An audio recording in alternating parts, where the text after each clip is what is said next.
within occupied territory on the far left coast. You're listening to On the Move with Mack, Worley III.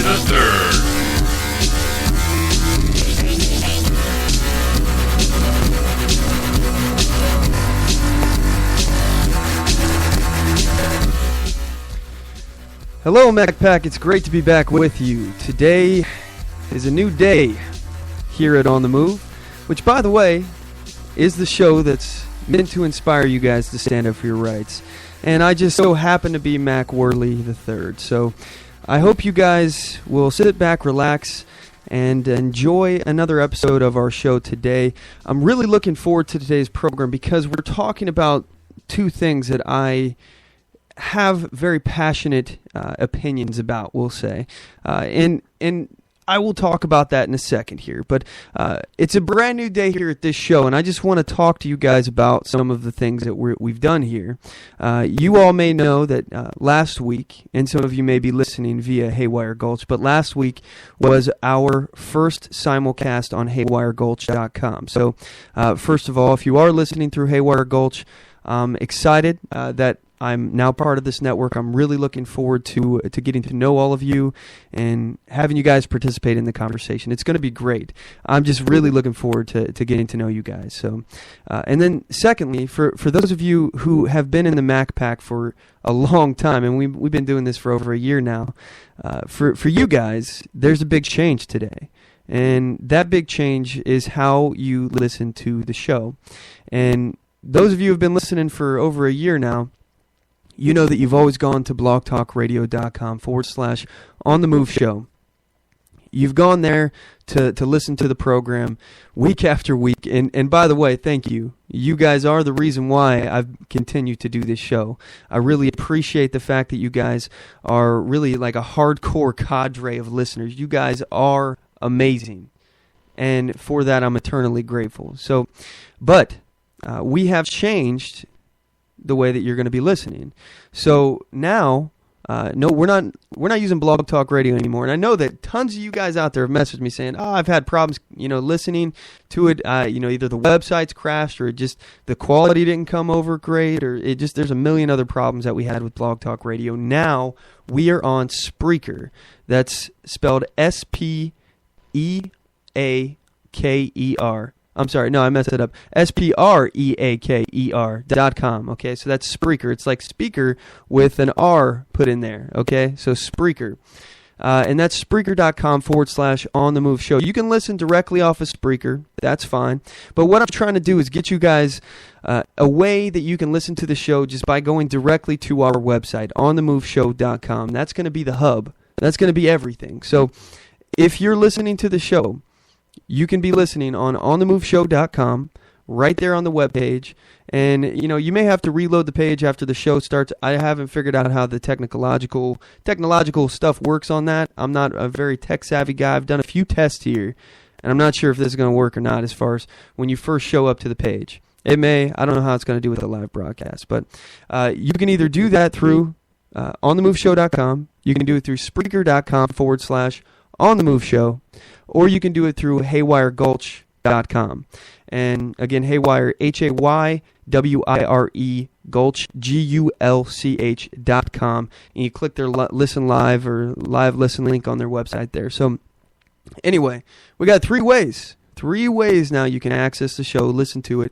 And of course, as usual, guys, I love the interaction that I get with you guys. So, and that's, to me anyway, the most important part of the show is interacting with you guys. That is the reason why we're doing this, to have the conversations. So I'd rather have a dialogue with you guys than a monologue, me just sitting up here talking. But, I will do whatever is necessary here. And I have a whole bunch of material planned. But we have the social media. You can get us on Facebook.com/OnTheMoveShow. You can get us on our Twitter @OnTheMoveShow. Any comments that you guys have, we'll relay that way. In addition to that, we have talk@OnTheMoveShow.com as an email. And we just procured today, I'm very excited about this, our brand new call-in telephone line for people. And that number is 360-450-5622. 5625. Again, that is 360-450-5625. And that is another way that you can join the conversation. So feel free to call in. That is a Skype number. It's going to pop up right on my screen. So I'll see you instantly when you call. But just to give you guys a heads up, I'm not sure if everything's going to work properly. So this is our first episode with this. It's live radio. You guys know the drill. Anything can happen. Anything at all. So today's show is going to be fun. It's going to be a blast. Anyway, let's get things rolling here. Like I said, my name's Mack Worley, and this is On The Move, the show that attempts to inspire you to stand up for your rights. I'm so excited about today's show, okay? It's January 18th, 2015, and today's show is titled, There's No Such Thing as a Free Lunch. It's episode 58. And I really love this topic. There's no such thing as a free lunch. We're going to get into it really in depth, but it's a common misnomer that a lot of people think, oh, hey, it's free. You know, the government's paying for it. But really, it's not free. It's not like that just happened and no one had to pay for it. You know, someone had to pay for it. Maybe even you. But there is absolutely no such thing as a free lunch, and we're going to get to all this, like I said. And you may be able to tell by my voice, I am still sick. If you guys were listening last week, you could tell I was pretty run down. But I think I'm at the tail end of this sickness. I'm hoping I am anyway, and I'm feeling good enough to press on. I mean, I think this is going to be all right. And, you know, today we're going to have our first segment of the show. It happens to be my personal favorite segment of the show. It's called The Weekly Defender, where we talk about how armed citizens have used their firearms to defend their family, themselves, property, something along those lines. Then after that, we're going to enter into the next segment that we like to call the Mack attack, where we're going to be discussing Obama's plan to make the first 2 years of college, air quotes here, guys, free. All right? So we're talking about how he's saying it's free, but somebody's going to end up paying for it. And we're going to talk about this in detail. The last topic, unless you guys have anything else that you want to add, we're going to be discussing the minimum wage and how it has backfired in a rather interesting way. I'm really looking forward to this because you guys are going to be pretty fascinated, I think, and at least I was fascinated. So, as usual, if you guys have anything you want to add to the conversation, if you have another topic you want us to switch to, that's cool. Give us a call. The number to the show is 360-450-5625. Again, that's 360-450-5625. Or you can email us at talk@onthemoveshow.com. Our MacPack phone lines are open right now, so feel free to holler at us, okay? Anyway, don't forget to check us out on our website, onthemoveshow.com. That is where everything's going to be, and since we have moved, I would really appreciate it if you're listening right now, if you'd head over to Spreaker.com/OnTheMoveShow and follow us on there. I would be really appreciative of that, guys. Thank you very much. And then you can also get us on Facebook.com/OnTheMoveShow, YouTube.com/OnTheMoveShow, which, by the way, something pretty interesting too, guys. I forgot to mention this. On Spreaker, it now is set up to where instantly, when we are done broadcasting, this show is going to start converting over to YouTube as well. So if for some reason you don't like to listen to it on Spreaker, you're not able to catch the live broadcast, you can always check us out on youtube.com/OnTheMoveShow for the latest episode. It's automatically going to create a video on there, which I think is totally cool. I'm pretty excited about that because, man, I got a lot of stuff going on, and it's hard for me to stay up to date on all these social media things. It's nice to have one thing that's making my life easier, and this really is making my life a whole lot easier. At least I hope it does. And lastly, you can also get us, like I said, twitter.com/OnTheMoveShow. So, all right, so at this point, we're going to go ahead and cut to a quick commercial break. When we get back, we're going to enter into the first segment of the show. Like I said, it's the Weekly Defender, and I'm really looking forward to it, guys, so don't go anywhere. We'll be right back.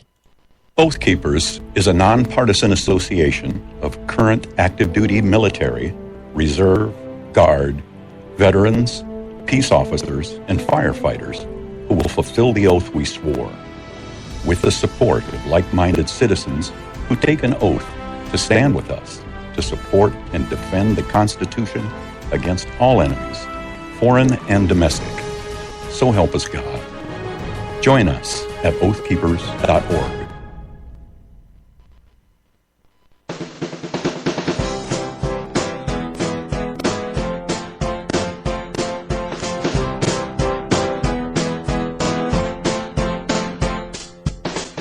Support On The Move. Help us make this podcast bigger and better. You can do this by going to our store and purchasing one of our hundreds of products. All designs are original and made for patriots like you. Just go to cafepress.com/onthemoveshow. We appreciate your support.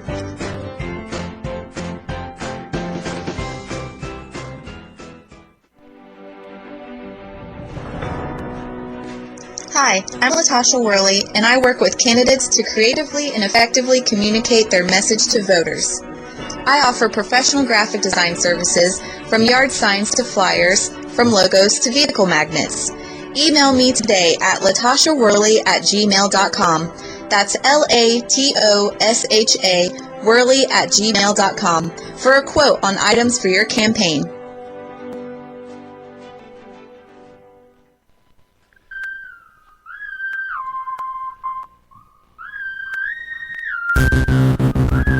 Broadcasting from deep within occupied territory on the far left coast.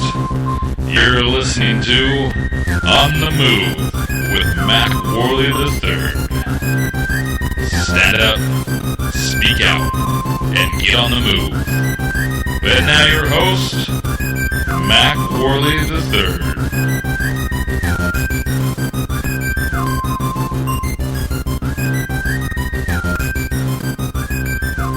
All right, we're back. So, from what I'm hearing from you guys here, and by the way, I appreciate you guys tuning in here. I see that we are getting some pretty muffled noises here, or sound here, so I'm going to adjust our volume here on the Butt program, which is how we broadcast through the haywiregulch.com network. So, let me know if you guys are tuning in loud and clear now. I'm not sure if this is going to be better or worse. We'll see. I sure do hope it's working out. Like I said, live radio, we're just going to go ahead and have to adjust, make some adjustments here, and make sure everything's working properly.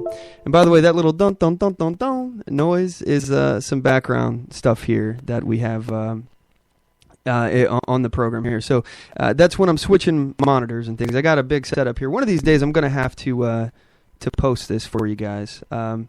As far as like a picture of my setup, I'm actually pretty proud of it. It's taken me a while to get everything set up, and man, if you guys really understood how technologically deficient I am, I'm just no good. I'm no good when it comes to tech.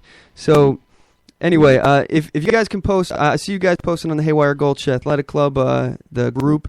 So let me know if the volume got any better, if everything's working out properly. I sure hope it is. But anyway, at this point, we're going to go ahead and go into the next segment, technically the first segment of the program. And like I said, we like to call this the Weekly Defender. And now it's time for the Weekly Defender. You have the right to defend your life. Right to defend your family, and the right to defend your freedom.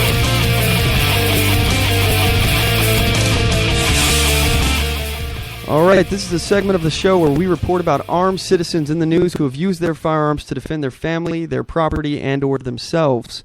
Our first Weekly Defender we found in an article on the Las Vegas Sun. An armed man wearing a bandana entered the Donut Hut in Las Vegas, Nevada, and attempted to rob the store and the customers inside as well. The store's owner got into an altercation with the criminal, during which he directed his girlfriend to retrieve a gun. The girlfriend complied, and as the robber tried to wrest control of the gun, a shot was fired, striking the thief and causing him to flee. The thief was later captured by police when he sought treatment for his wound. Seng, who is the owner, purchased a firearm for his business following an earlier robbery. The criminal's choice of target was a poor one. In the 1970s, Seng fought the Viet Cong while serving with the Cambodian army. So this was actually back in May when this was reported on. I also want to point out the fact, this may be a little stereotypical, and I apologize if it offends anybody, but I would just go out on a limb and guess that a donut shop is a bad place to rob, and not because the owner may be from Cambodia and may be packing a gun, or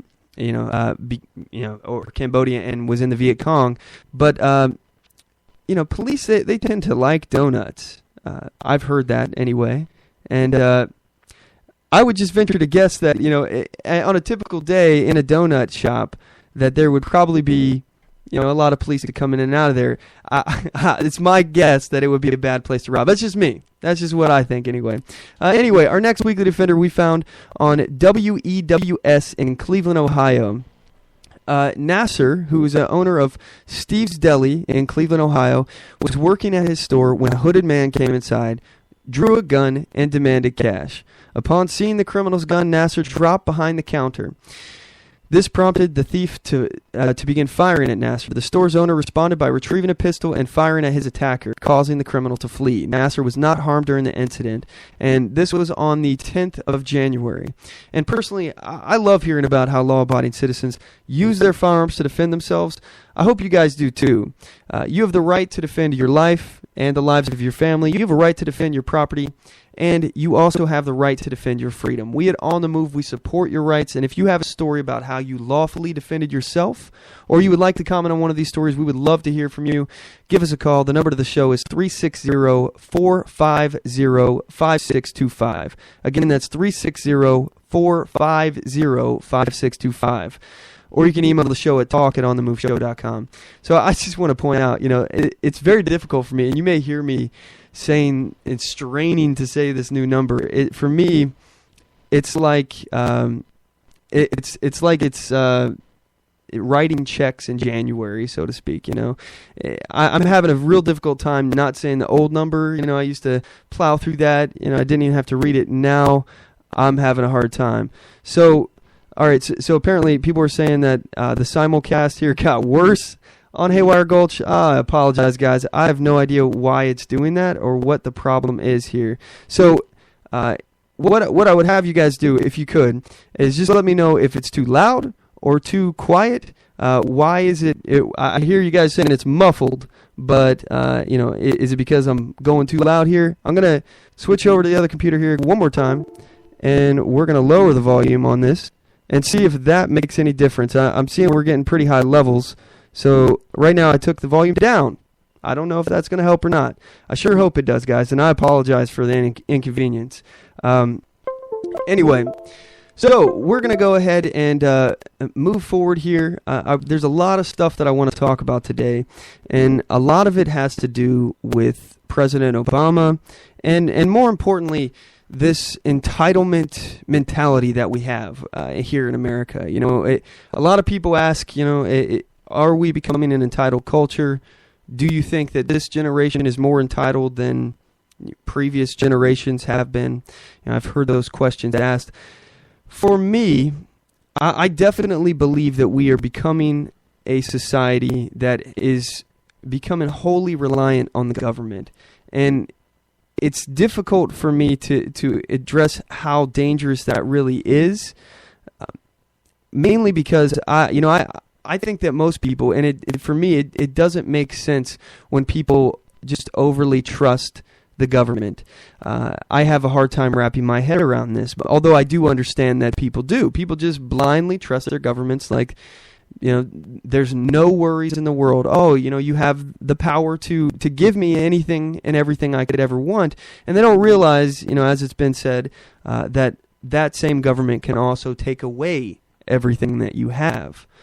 I think it's very disturbing when we start to take for granted our individual liberties and we sacrifice them to get things. And the thing about when you are getting something for free, someone has to pay for it. Either you're paying for it or your neighbor is paying for it if you don't pay taxes. So anyway, we're going to get to the heart of the matter here in the next segment that we like to call the Mack Attack.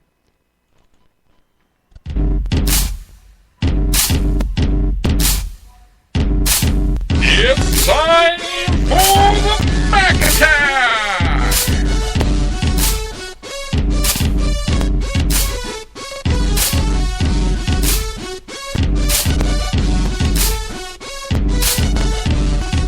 All right. So, hey, I just got word. Apparently, it's fine on Haywire Gulch. So, just to confirm, guys, if you could say in the post here that we're doing, let me know if there is any trouble at all on Haywire Gulch, just want to confirm that I got some notification here, so I just want to make sure it is good, right? All right. Again, live radio. I apologize. This is horrible of me. I guess I should have tested this a little more thoroughly. But anyway, let's move forward here. Let's go into the actual clips. I got some clips here, all right? And I want to play them for you. This is straight off of YouTube. We got President Obama announcing his free community college plan. And I apologize, guys, but I don't want to just say it from me. I don't want you to hear it from me. I'd rather you hear it from the horse's mouth. But in doing that, you're going to have to listen to Obama. Don't worry, it's only 1:49. But unfortunately, you're going to have to listen to this guy for just a little bit. Here he is. Hi, everybody. I'm here on Air Force One, just leaving Detroit, on my way to Phoenix. You know, what we're doing is we're doing a little preview of the State of the Union. There are a lot of things I want to talk about, and I figured why wait for 2 weeks. Let me start describing what I hope we can accomplish together in 2015. On Friday, I'm going to be going to Tennessee, and one of the things we're going to be talking about is education. I think everybody understands it is the key to success for our kids in the 21st century. But what we also understand is that it's not just for kids. We also have to make sure that everybody has the opportunity to constantly train themselves for better jobs, better wages, better benefits.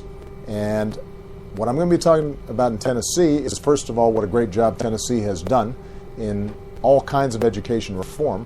But what I'm also going to do is announce a proposal that I'm going to be making to make sure that community college is accessible for everybody. Put simply, what I'd like to do is to see the first 2 years of community college free for everybody who's willing to work for it. That's right, free for everybody who's willing to work for it. It's something that we can... Okay, we'll get back to him in 1 second. I'm going to let him finish saying what he had to say. But let me just point out the fact, number one, if it's free, you're not really working for it, are you? And if you're working for it, it's not free. So that whole concept, that whole idea, free for anyone who's willing to work for it, that's really not free, is it? I just want to point that little conundrum out there for you guys. So anyway, carry on. Here's the rest of what he had to say. Accomplish, and it's something that'll train our workforce so that we can compete with anybody in the world. So I hope you'll have a chance to tune in as we make these proposals, and I hope we've got a chance to make sure that Congress gets behind these kinds of efforts to ensure that even as we rebound and grow in 2015, that it benefits everybody and not just some. Okay, so his free community college plan. For the first 2 years of your community college, it's going to be free. And what does that mean? What does free really mean? Again, it's not free. Someone is paying for it. So who's paying for it? The taxpayers. So I got a question for you guys. You're working a job. You're getting by. You got bills that you're paying. You pay your taxes. Tax money comes out. You don't get more back than what you pay because you're working. You're working for a living. You're above the poverty line. You're just an average Joe. You're out there just paying your bills, being a beneficial, productive member of society. How do you feel about paying for anybody's education out of your tax money? How do you feel about paying for that kind of stuff? Are you okay with this? Paying for more community college, more education? I mean, first of all, I'm not even talking about just regular public schools, but we could get into that because I have an issue paying for my neighbors, children to go to school when I don't have any kids. So I'm paying for public schools right now, and it's coercively taken out of my money, but I don't have any choice in the matter. No matter what, it comes out. Doesn't matter if I'm using this service or not. And okay, we can just keep it, and we can confine this conversation directly to community college. But just know that this conversation can be extended further. But in terms of this, how many people are we going to pay for an education and then they drop out? And we've spent taxpayer money, our money, and they've just dropped out and didn't do anything with it. In addition to that, how many people's education are we going to be paying for that are not paying as much in taxes as they get back? If you're familiar with the negative income tax, for example, negative income tax is when, let's say, I fall below the poverty line, or I end up making, long story short, I'll just nutshell it here. Negative income tax is when you earn more money from your income tax return than you gave to them. You do this through either falling below the poverty line where they don't tax you as much or at all, or if you have more kids. If you have like the maximum kids and you get I think it's $1,500 every kid. So if you have, I think it caps out at 4 or 5 children or something like that. So let's say you have 4 children and you only paid like $1,000 into income tax. Obviously, you're going to get a ton of money back compared to what you paid. All right, and you may, with that little bit of income, you may actually fall underneath the poverty line and not be charged taxes at all. You may get a crazy amount of money back. So you're talking, you could get it like $8,000, $10,000 back or something along those lines, and you didn't pay any money in. In addition to that, we are now paying for your education. How many of you have an issue with that? I have an issue with that. I personally, I don't believe in this whole collectivist idea that, it takes a village to raise a child, or I'm responsible for every single one of my neighbor's welfare. Maybe that's cold-hearted. Perhaps it is. But I also believe in personal responsibility. So, and I'm not against charity. I want to make that clear. I want to make it very clear. I'm absolutely, unequivocally not against charity.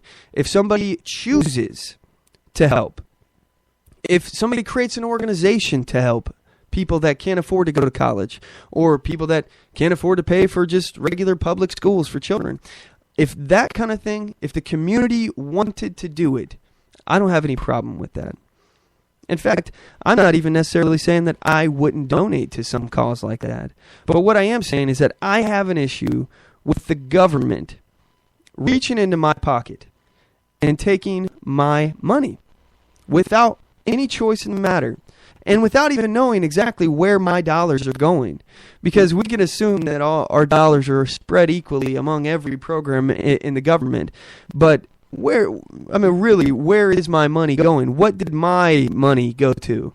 I'd like to know. And even if we do say it's spread equally among all the programs, let's just imagine for a moment, how many of those programs do you fundamentally disagree with? Now, this is the problem that I have, is that the more entitled people get and the more reliant they get on government for social programs and things like that, the more that Johnny Taxman has his hand in your pocket. The deeper and deeper that hand gets in your pocket. Right now, they're up to their elbows in your pockets.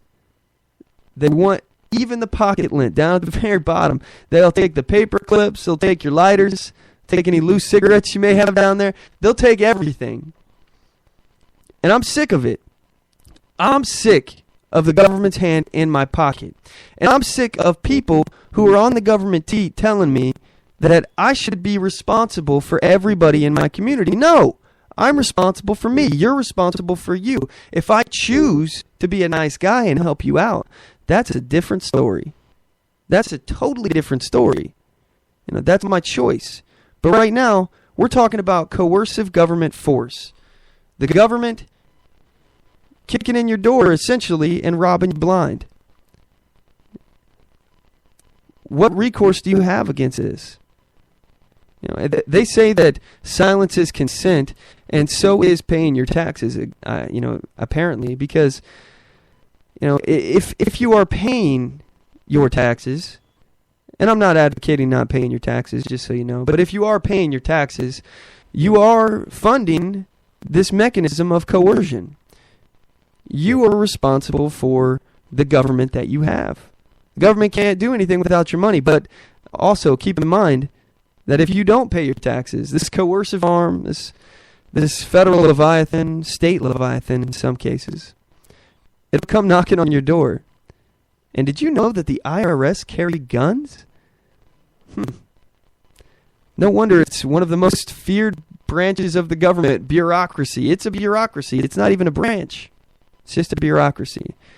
But it strikes fear into the hearts of every man and woman in America. No one wants to see an IRS auditor show up at their house. No one. And we're talking about the same branch bureaucracy here that was responsible for the IRS political Tea Party targeting. So this branch has already proven itself that it's not, above reproach. It can make mistakes. It can target people and try to single out groups of people. I think that's very disturbing that a branch of government with this much power, I keep saying branch, I'm just going to keep rolling with it. The IRS, they have so much power, people are so terrified, and yet they're targeting the political enemies of the Obama administration. And in ways that I've already talked about in the past, but let's go ahead and brush up on this again. What effect did the IRS have on the election when they were having this kind of influence, when they're auditing people? How many people were afraid to do something? Maybe it was a political organization that had Tea Party in their name or Patriot or something along those lines, that the IRS just showed up and continued to show up. And the time that it took to deal with these IRS agents took away from any kind of action that or effect that they could have had in the political arena. Or B, they were afraid to do what they had set out to do, had intended to do, and they ended up not making any kind of political changes. For me, this is a stark reminder of how corrupt the government can get. And in my opinion, for not just those reasons, many reasons, a lot of philosophical reasons, I think that we should abolish the IRS. I believe that we should go with a use tax. That's just me, And I know we're kind of going off into a tangent. We'll get back to the free college thing. But as far as where I stand on taxes, right now the tax code is ridiculous. Each and every one of us could be in violation of 100 things in the tax code and not even know it. You have to be a scholar. You have to be a tax lawyer to even have an understanding of the tax code. And some of these tax lawyers have specialties within the tax code because it's so complicated that they can't even fully understand it themselves, or at least be specialized in everything.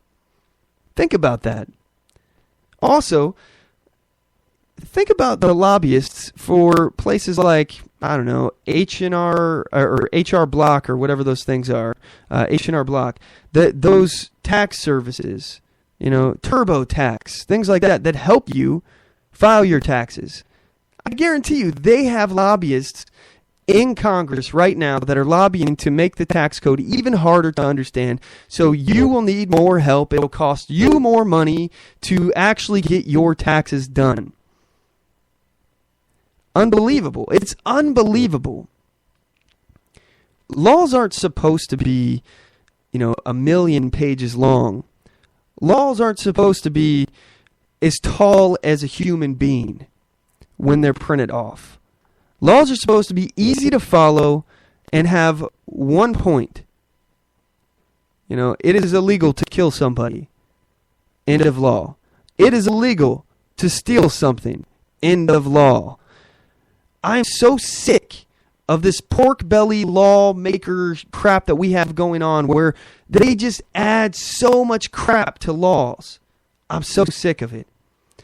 I can't tell you how frustrating it is that you can't look at our tax code and understand what the hell is illegal. Maybe it's just me.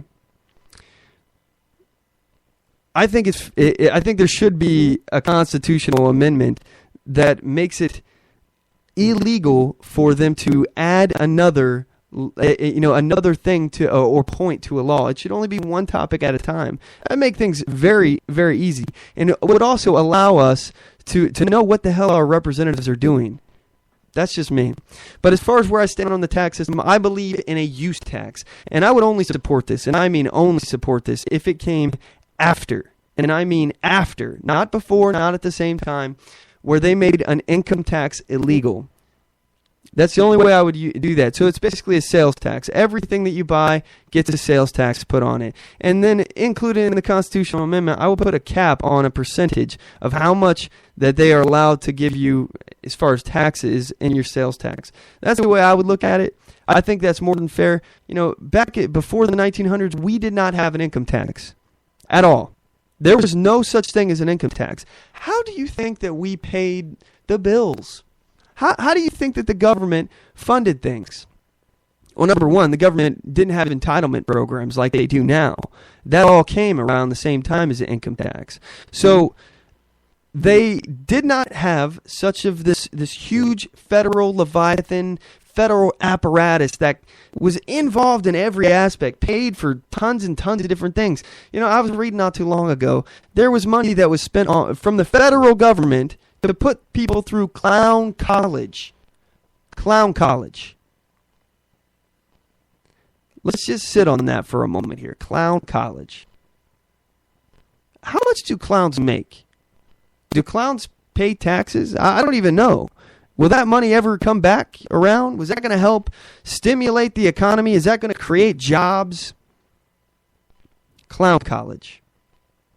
If you're a clown in the circus, more power to you. I got no problem. But the problem I have is that I don't want to pay for your college if you're a clown. That's just me. I don't want to pay for that. I have issues with that. So this goes to with the community college thing. I have an issue paying for other people's stuff.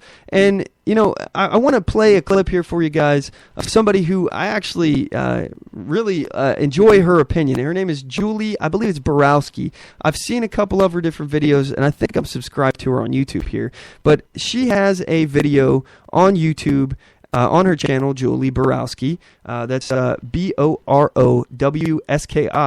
that says free community college is a bad idea. Now, this woman is a libertarian, and she's going to give you a libertarian perspective on it, and I'm going to comment on it throughout or after. But I'm curious what you guys have to say. So feel free to message us on the social media here while she's commenting. You can have anything that you want to add to it. Feel free, or you can give us a call. Again, let me get that number because I don't remember it. The number of the show is 360-450-5625. Again, that's 360-450-5625. Anyway, here's the clip. I made a comment about Obama's free community college plan. Free! All right. Her quote says, Obama's free community college plan will only devalue college degrees even more. If everyone has a college degree, then it's like no one has a college degree. It becomes pretty worthless. And she had an edit here talking about in terms of getting a job. Okay, so this is really important to note, but we'll get back to that in a second here. Some people were not happy about it. Okay, now here's the quote, the comments that she got on Facebook. This is fundamentally the dumbest thing I have ever heard. Free community college. This is another one. Free community college for everyone. Eat expletive because we are all coming for you. Wow. And here's another one. You are effing retarded. I apologize for anyone who that offended. You are Eastern European piece of expletive, Nazi expletive. So, anyway, continue on. Nope, not at all. First, let's talk about the word free because there seems to be some confusion. It would be awesome if politicians could just suspend the laws of economics and make college free for everyone. You get a free college education, you get a free college education, you get a free college education. But it doesn't work that way because, unfortunately, we live in an imperfect world. We live in a world with scarcity. There's seemingly unlimited human wants, but we live in a world with limited resources. As much as that stinks, that's just the way it is. It's not something that we can just wish away. It's economics. No matter how many people say that college should be totally free, it's not going to happen, mainly because it's impossible. Some people say education shouldn't have a price tag. By education, they mean college schooling. Okay, then neither should food, clothing, housing. I mean, how far do you want to go with that? There's a cost to goods and services. For instance, college professors, they get a paycheck because they provide a service. The vast majority of professors are not going to work for no pay. I I mean, would you? Would you continue to do your job for no pay because somebody determined that your services should be free? Probably not. Somebody is going to pay for free college education, and it's going to be taxpayers. The Obama administration says that it would save as many as 9 million students $3,800 every year. That means that it would cost taxpayers $34.2 billion every year. $34.2 billion seems like a lot of money for allegedly free education. It doesn't seem like it's so much free as shifting costs to other people. Now, and I want to comment on that for a second, because this is a really big thing that people don't seem to understand. And I know you guys out there, members of the Mack Pack, I know you get it. And really, I feel like I'm preaching to the choir here. But, in terms of this cost shifting, it's redistribution of wealth. Essentially, this is what it is. It's the higher income tax people, they're paying for the lower income tax people, and this is something that I have a fundamental problem with. I do not believe that you should be penalized because you are successful. I absolutely do not penalize or believe in that. But I do think that it should be like everybody should have a percentage of what they pay. And in terms of, if you pay, let's just throw a number out here, a 15% sales tax, okay? And we're not talking about income tax. Let's pretend it doesn't exist, okay? If a rich person is paying 15% income tax on every single thing they buy, and a poor person is paying a 15% income tax on every single thing that they buy, what will happen? What do you think will happen? Do you think that the rich person will pay more money than the poor person overall? I mean, it'll be the same percentage. It'll be 15%. So, but I guess the fundamental question is, do rich people spend more money than poor people? And I would believe, and this is just me, I've personally never been rich, but, I have seen how rich people live, and I would imagine that rich people buy more things than poor people do. Okay, so they will always be taxed more if there is a sales tax, and that's why I think it's fine, because you're taxing the item. They can choose to buy the item or choose not to buy the item, and that's why I'm a big fan of the sales tax. But I would only include a sales tax, or otherwise known maybe a tariff, if you're buying things, importing things along those lines. I would only agree with this if we're talking about making it illegal for an income tax. I personally believe that the income tax was only established as a way of discovery, as a way of finding out if you have done something illegal. What is he up to? Let's look at his finances. Let's delve in and dive in. In addition to that, it gives the government control and now the power to dive into your finances and find out what the heck you're doing. I don't like this. I don't think that many of you like this. And I'm really curious as to why abolishing the IRS hasn't gotten more steam. More people haven't gotten on board with the whole abolishing the IRS movement. And I really think they should. I don't understand it. I think this is one of the most popular things that anyone could ever talk about. How many of you out there know somebody, or how many of you out there specifically are actually defending the IRS right now? I would doubt it. I highly doubt it. I doubt there's very many of you, or even if you know anyone out there who's defending the IRS right now. Okay, unless you work for the IRS or you're in government, I doubt you're worried about the IRS being abolished. So why don't we see more politicians really running with this? This is a message that would resonate with people. I know people hate the IRS. They hate it. They gotta hate it. The IRS is the most feared section of our government. Why wouldn't people get behind abolishing this kind of tyrannical government power to get elbow deep in your pocket? I mean, they might as well be wearing your pants. That's ultimately what it comes down to. They might as well just wear your pants so they can access them more conveniently, those pockets, That's the way I look at it anyway. We should just really get rid of this, make it illegal through a constitutional amendment where it will put not only in the Constitution that it is illegal to have an income tax, but in addition to that, a cap on what they can charge us with sales tax. So we know that the government will never, ever, ever, ever be able to take what they're taking now. I mean, honestly, when you look at what we're paying in taxes nowadays, people, a lot of people are paying over 50% of their income. Is that fair? No, it's not fair. It's especially not fair when you're paying taxes out the butt. You're paying taxes so much, and then you compare it to people who are not paying as much, and then they get more back than they even paid to begin with.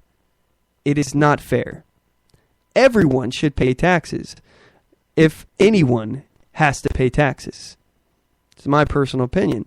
We're talking about what is fair. All right. And, granted, I understand we live in an unfair world. We live in unfair times. But I believe that the reason why things are as unfair as they are right now is because of programs that are meant to make things fair. What it does is screw over the middle class, the average Joe Schmo, the people who are out there working hard. And it enables people to be lazy. It enables people to get on the government's heat and not have to worry about anything. It enables these kind of things. And I understand, I get why somebody would want to take free money. I get it. It's, quote, free money. All right? I get why you wouldn't want to have to pay as an individual for your own college. Completely understandable. However, how do you feel about paying for somebody else's college?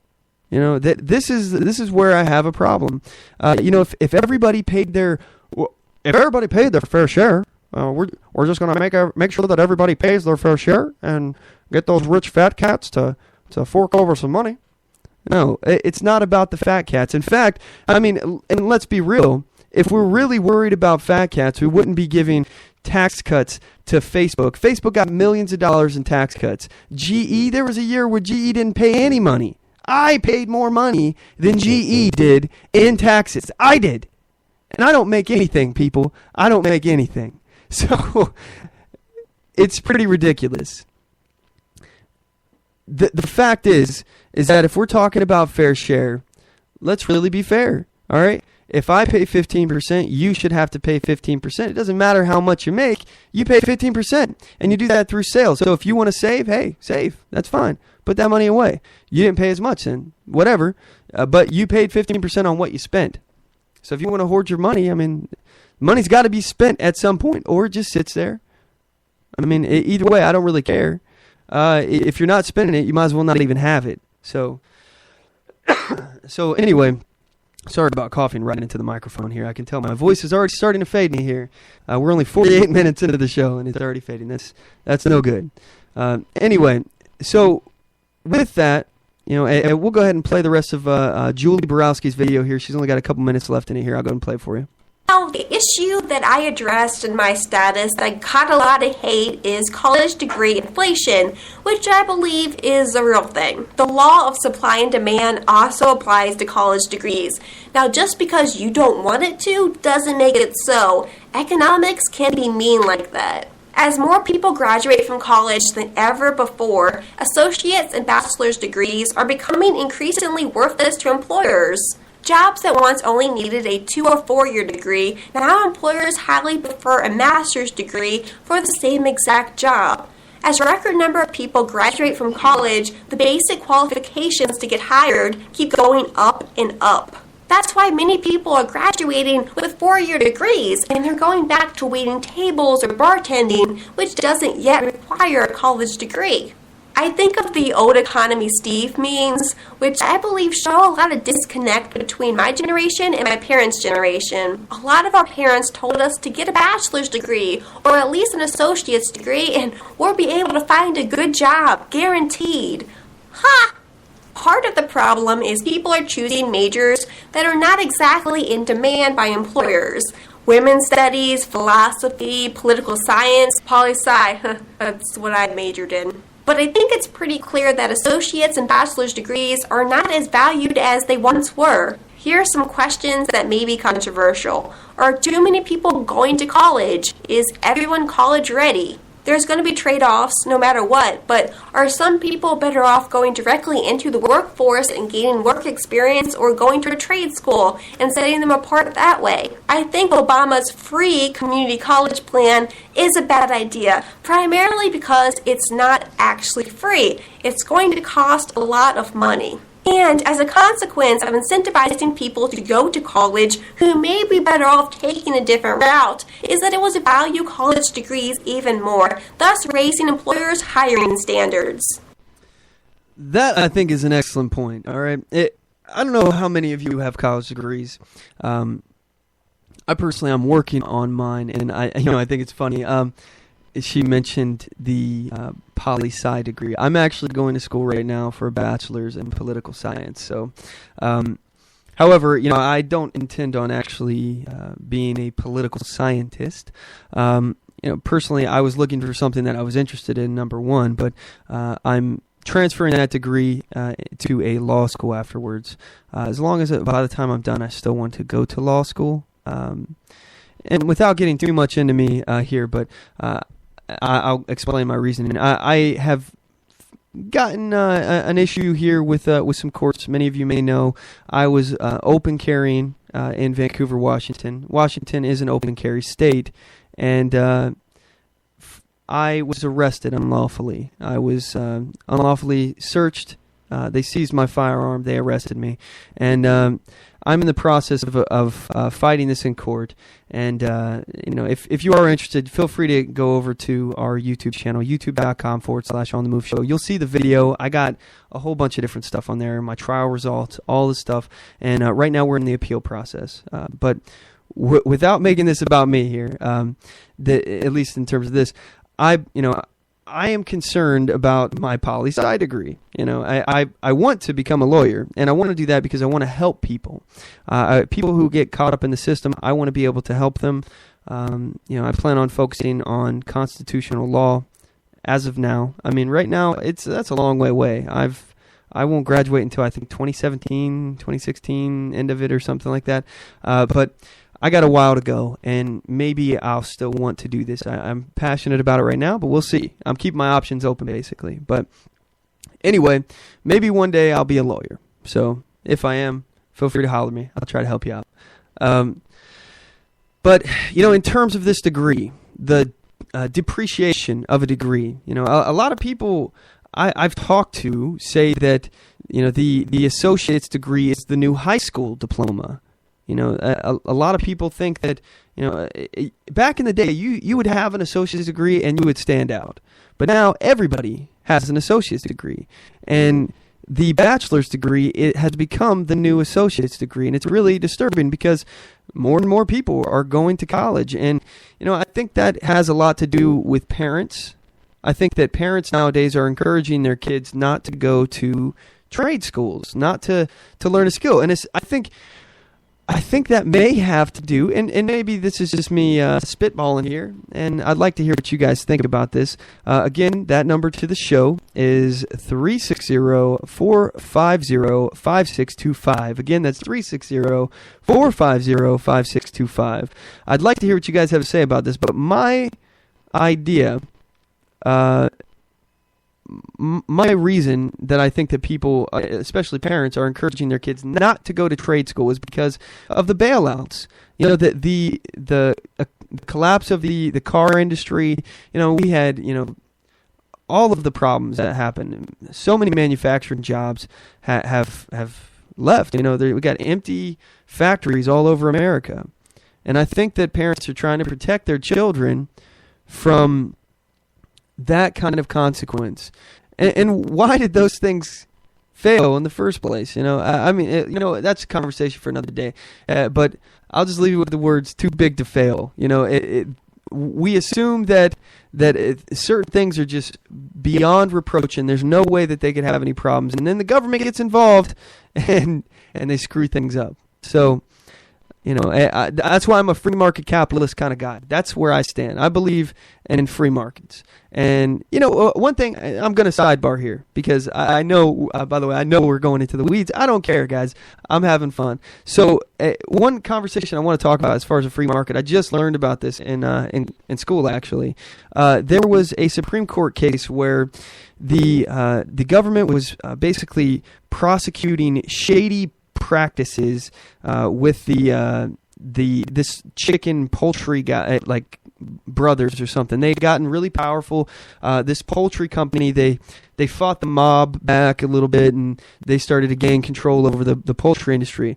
And this is back in the New Deal era when FDR was starting to regulate all these different parts of industry. Okay, so they came after the poultry industry. Anyway, long story short, they started investigating this poultry company owned by these brothers, and they realized, hey, these guys are having a little bit too much success in the poultry industry. Every other company out here is having problems. Every other company is losing money because we got involved and we put all these restrictions and regulations on them.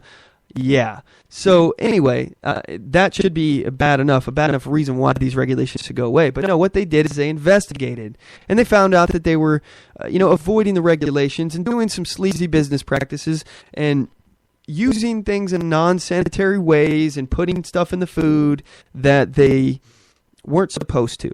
Okay, they were it was like old chickens. They were grinding them up and putting them in stuff and nasty things like that. Okay, well, anyway, they took it to the Supreme Court, and the Supreme Court, I can't remember. I'm losing the details on this one, but I can't remember if they won or lost. I think they won, if I'm remembering correctly. I think the United States government lost, and the poultry manufacturer won, according to the Supreme Court. And that was one of those deals that the Supreme Court struck down on the New Deal that really upset the president. I believe it was FDR. So anyway, I'm just going off my memory here. But they won, and they come back home, and they start their business up again and stuff like that. But now, because all of this information had gone public about their shady business practices, what they're putting in their food, people didn't want anything from them. They were talking about an extremely successful company that when it was exposed what they're doing to their food, what they were doing, that suddenly they went out of business. They said that they got a lot of letters in the mail, and now I remember. They said they got a lot of letters in the mail saying, we support your fight, but none of those letters contained any money. And people didn't want to eat their food anymore, their poultry. They didn't want anything to do with it. So they went out of business after they won that court battle. I find this to be one of the starkest examples of free markets that you can possibly imagine. Now, people argue that, we need the FDA. We need it. The FDA will protect us. The government will protect us. They'll hold us in their arms, in the long arms of the government, and just cradle us like a baby and rock us to sleep because, Uncle Sam looks out for us, right? Uncle Sam. No, we do not need the government. This is the perfect example of how the free market works. The FDA, not necessary. In fact, I believe that the FDA has killed more people than it's saved. That's my personal opinion. I believe the FDA is inhumane. Imagine you're dying of some horrible disease, and there's an experimental drug that the FDA won't let you take because they're afraid that it will kill you. But you're dying. You're going to die. You've received a death sentence, but the FDA will not allow you to take this drug. What sense does that make? And just so you know, if we're talking about the government and the way the FDA works and the simplistic nature of the way that they do things, they always will err on the side of covering their butts. It has to be, unless they're getting money, unless palms are getting greased, and that's something you need to keep in mind too. A company that has enough money can essentially expedite the process of the FDA. If you don't have money to grease palms in this government, if you don't know the right people, shake the right hands with a wad of money in it, you may never get anything done. So we're talking about experimental drugs. People have a right to take drugs that they want. If you want to take something and put it into your body, who is the government, a third party, to tell you that you can't, especially if you understand all of the risks? Who is the government to tell you no? This is why I'm a big advocate for the legalization of all drugs. Some of you may not know that. You all may not know much about me. I'm a libertarian. I'm a conservative libertarian is what I call myself. I'm fiscally conservative. I'm socially liberal. And the way I look at it is, the government doesn't have any right to get involved in these kind of scenarios. But let's get back to the FDA. If I want to put something into my body, all right, if I want to take a medicine, and I know it could kill me. It's experimental. It's never been tested on humans before. But I'm already going to die. I already know that I'm going to die if I don't take this drug. What's it matter if it kills me today or a week from now I die from my disease? What does it matter? It's my choice, not the government's. I have a fundamental problem with trying to legislate morality. That's really where I stand.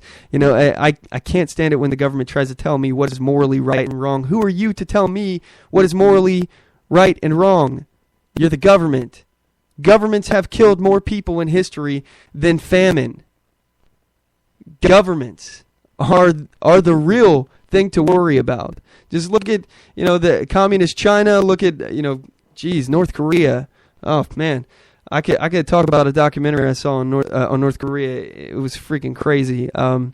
These people, they came in. These doctors, they came in. They'd been trying to get into North Korea for years and years and years.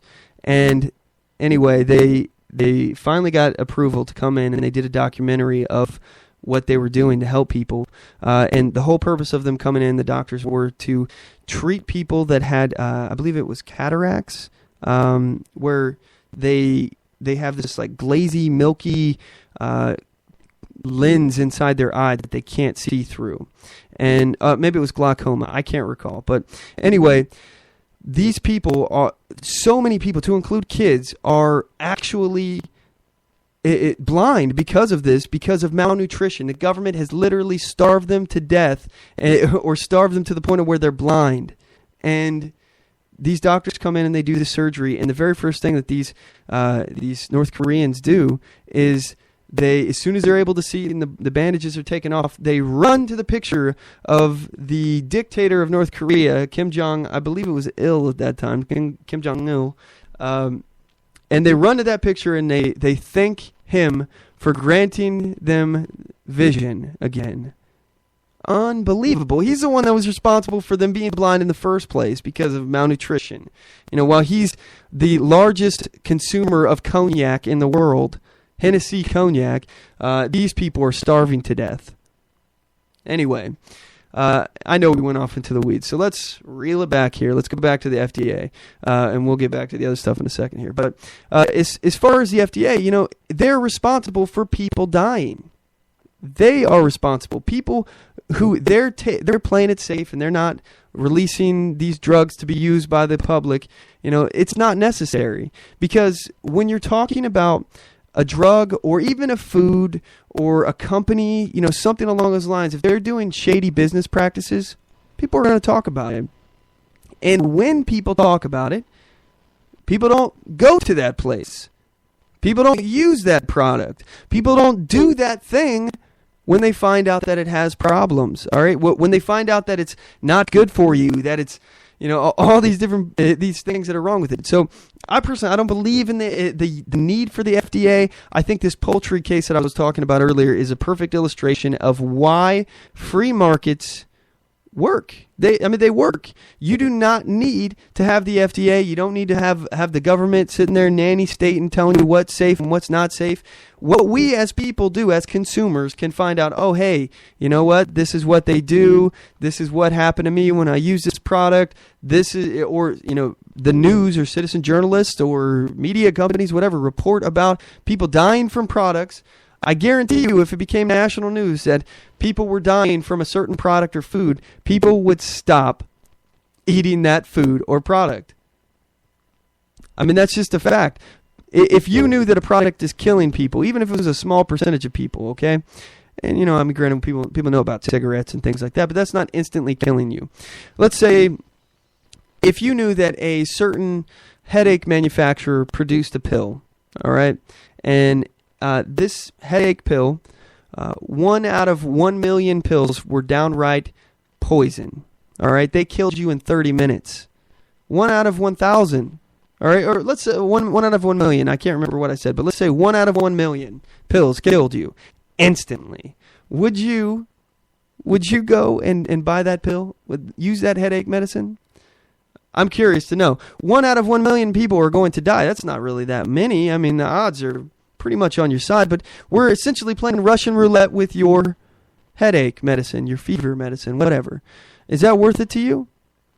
Personally, I would never take that. I would go to the competitor because I know that, hey, I don't have a 1 in 1 million chance of dying over here. At least I don't know that I have this chance of dying over here. I know for a fact I have a chance of dying at this one, so I'm not going to take it. And I think that is just simple marketplace, you know, free economics. People have the freedom to choose. Anyway, I know I've been rambling here for a while. I want to get more into another topic here in a moment. We're going to get to the minimum wage, and you know I've got a lot of stuff to say on this. So anyway, we are now in the second hour of the program. We're going to go ahead and cut to another commercial break, and when we come back, we're going to talk about the minimum wage. So don't go anywhere. I do solemnly swear that I will support and defend the Constitution of the United States of America against all enemies, foreign and domestic, and that I will bear true faith and allegiance to the same, and that I take this obligation freely, without any mental reservation or purpose of evasion, pledging my life, my fortune, and my sacred honor. So help me God. Join us at oathkeepers.org.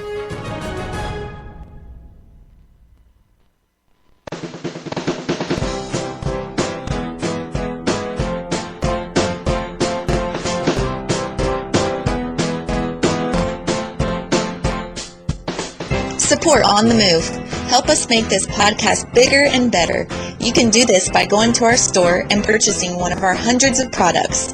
All designs are original and made for patriots like you. Just go to cafepress.com/onthemoveshow. We appreciate your support.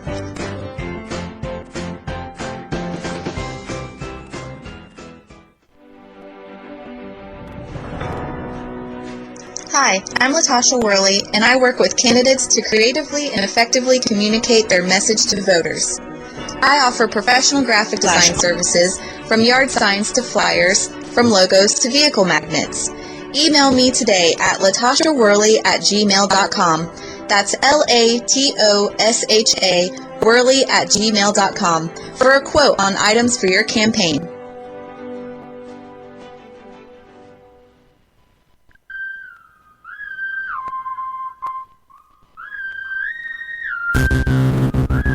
Broadcasting from deep within occupied territory on the far left coast. You're listening to On the Move with Mack Worley III. Stand up, speak out, and get on the move. And now your host, Mack Worley III.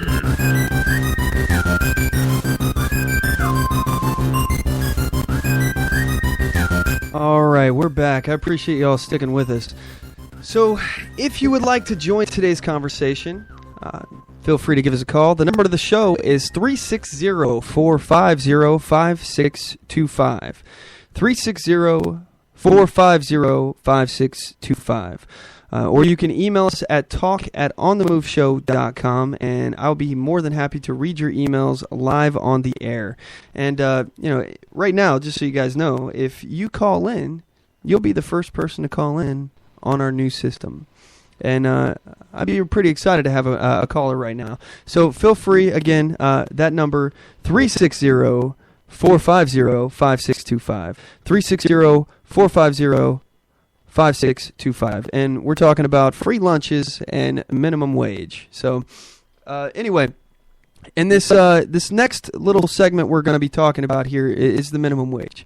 I want to talk to you guys about where I stand on this, and I'm curious what your guys' thoughts on it. I have a fundamental problem with the minimum wage. And I think for me, the biggest issue, I mean, I've got so many issues when it comes to the minimum wage, but for me, the minimum wage is really the government getting in between you and your business, okay?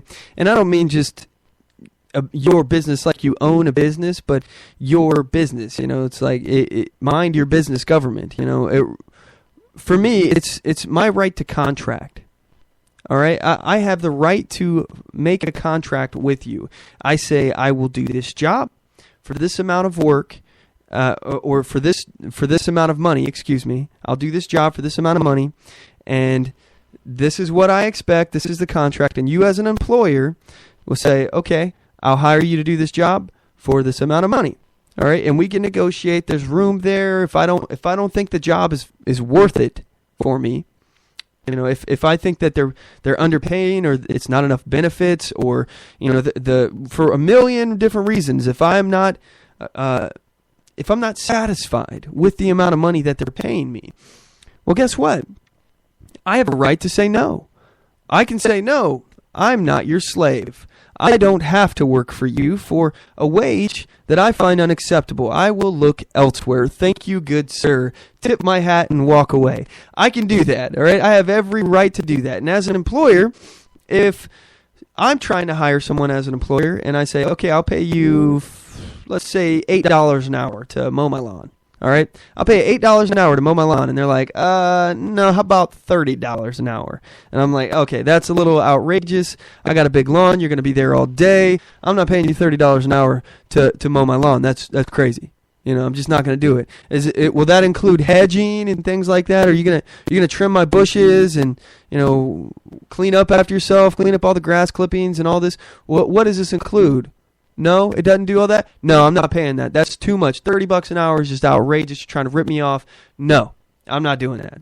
But then we can meet in the middle maybe somewhere, that this is negotiating. This is how contracts work. I can negotiate with you. As an employer or as an employee, you can negotiate. And if at some point that negotiation falls apart, you don't have to do the work. We're not talking about indentured servitude here. But the problem is that somebody saying that it's not fair that these rich people are only paying me this much when they make a lot of money. It's not fair. They can afford to pay me. They can afford it. Come on, they make a lot of money. And these are whiny people complaining, number one, about people that are being successful, that they are successful. And again, I don't believe in punishing people that are successful. I think that when you punish people that are successful, what you do is you encourage them to be lazy. You encourage them to no longer be successful, to no longer be a productive member of society. It's really important to note. It's that analogy. There's too many people in the wagon and not enough people pulling it. Well, that is the analogy here, because it becomes, it becomes really a pervasive idea to be like, well, man, it would just be easy if I just stopped working so hard and just started taking advantage of some of these government programs because they're there. I'm busting my hump and these people are making just a little less than me and they're barely working. It's just not fair.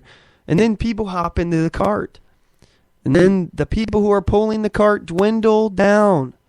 There becomes less and less people pulling the cart. Eventually it's unsustainable. You have to have, in this kind of welfare system, this kind of welfare state, which is what we have a welfare state. You have to have enough people pulling the cart to fund the other people who choose not to work, to fund the people who are getting more back than they're paying into it. You have to. But the problem is everybody's entitled. Everybody feels like somebody owes them something. I don't know what to do about that other than just start to slowly phase these kind of programs out. But the problem is this welfare state, this government, this administration, it's just getting more and more entitlement programs. We have now the free college thing that we were talking about. So once these kind of things are there, they're there forever, guys. They're there forever. Think about that. In a time right now when we have I think it's 18 trillion, if I'm remembering correctly, $18 trillion of debt. $18 trillion of debt. We have a economy that is literally the definition of unsustainable.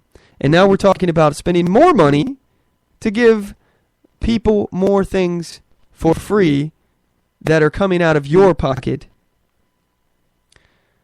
What are we thinking? You know, I really can't understand the logic. You cannot spend yourself out of debt. You just can't. It's not possible to spend yourself out of debt. There's no such law in economics that says if you spend enough money, you'll be all right. You know, just keep spending. There's nowhere in there. You know, I don't have a degree in economics, mind you, but I've done a fair amount of reading in economics on my own. I don't believe that there's anything in there. Now, some of you economics majors, please feel free to comment. Let me know. One thing I want to talk about, though, here is there's a video here on Prager University. And for those of you who don't know what Prager University is, it's on YouTube. I love this YouTube channel. They dumb things down so much that it makes it easy for anybody to understand. And I personally, I like it when things are dumbed down. And I can expand on it. It makes it easier for me. And I'm not trying to insult you guys and say that you need to dumb down. Because like I said, you guys are the tip of the spear. I truly believe that you guys are some of the most educated and on top of it people in the political community right now. Honestly, you guys know what you're talking about. But I like it when things are dumbed down for me. So I watched this video. I want to share it with you. It's from Prager University. It's called "What's the Right Minimum Wage?" Here it is. The right minimum wage, $0.00. That was the headline of an editorial in one of America's most prestigious newspapers. Can you guess which one? The Wall Street Journal, perhaps. Right city, wrong paper. This editorial appeared in the New York Times in 1987. There's a virtual consensus among economists, the Times wrote, that the minimum wage is an idea whose time has passed. So economists in the liberal paper were on the same page, pun intended. Why? Because they understood that a minimum wage does not guarantee jobs. It guarantees only that those who get jobs will be paid at least that minimum. And that leads to two bad outcomes: unemployment and higher prices. I can best explain this by asking a simple question. What is a wage? A wage is the price of labor. Now, what happens if the price of labor rises not because workers have become more productive, not because a business must pay higher wages to hold on to valuable employees, but only because the government requires it? When the minimum wage rises, employers will adjust. They will use less labor. They'll fire current employees or cut back on their hours. They will also raise prices for their goods or services. These are undesirable consequences. But let's also consider another bad effect. Businesses will hire fewer workers, especially those with little or no job experience. Suppose you're young and haven't worked many jobs before. Maybe you've never had a job and are trying to land your first one. The work you can offer an employer may be worth only, say, $7 an hour. You agree? Yes. He agrees? Yes. And you have your first job. But what if the minimum wage set by the government is higher than $7? What if it's $10 or more? Well, you won't get the job. You may be willing to work for $7 an hour, but under minimum wage laws, it would be illegal for you to do so. And that's really important. We'll get back to this in a second. This is the right to contract that I'm saying. So if I'm willing to work for $7 an hour, but the minimum wage laws require the employer to pay $10 an hour, and he's not willing to do so, let's say he's already got a company and he has another employee. At this point, what we see is other employees start to have to pick up the slack, all right? They lay people off, and now one employee does 2 people's jobs or 1.5 people's jobs, and he still gets paid the same amount, or maybe he's getting paid, the minimum wage. Maybe he had to get a raise to do it. He may have been getting $7 an hour before, and now he's getting 10, but now he's also doing someone else's job because they had to lay somebody off. So this is one of the consequences of this. And do you think it's really fair? Honestly, do you think it's fair that the government can tell you that even though you're willing to work for that amount, that you are not allowed to? You're not allowed to accept an amount of money that somebody's even offering or willing to pay you, but it's illegal. It's illegal if you do so. That's not allowed. They're interfering with your right to contract as an individual with another individual. Something that 2 adults are agreeing on consensually. This is one thing I really don't understand about the left, okay?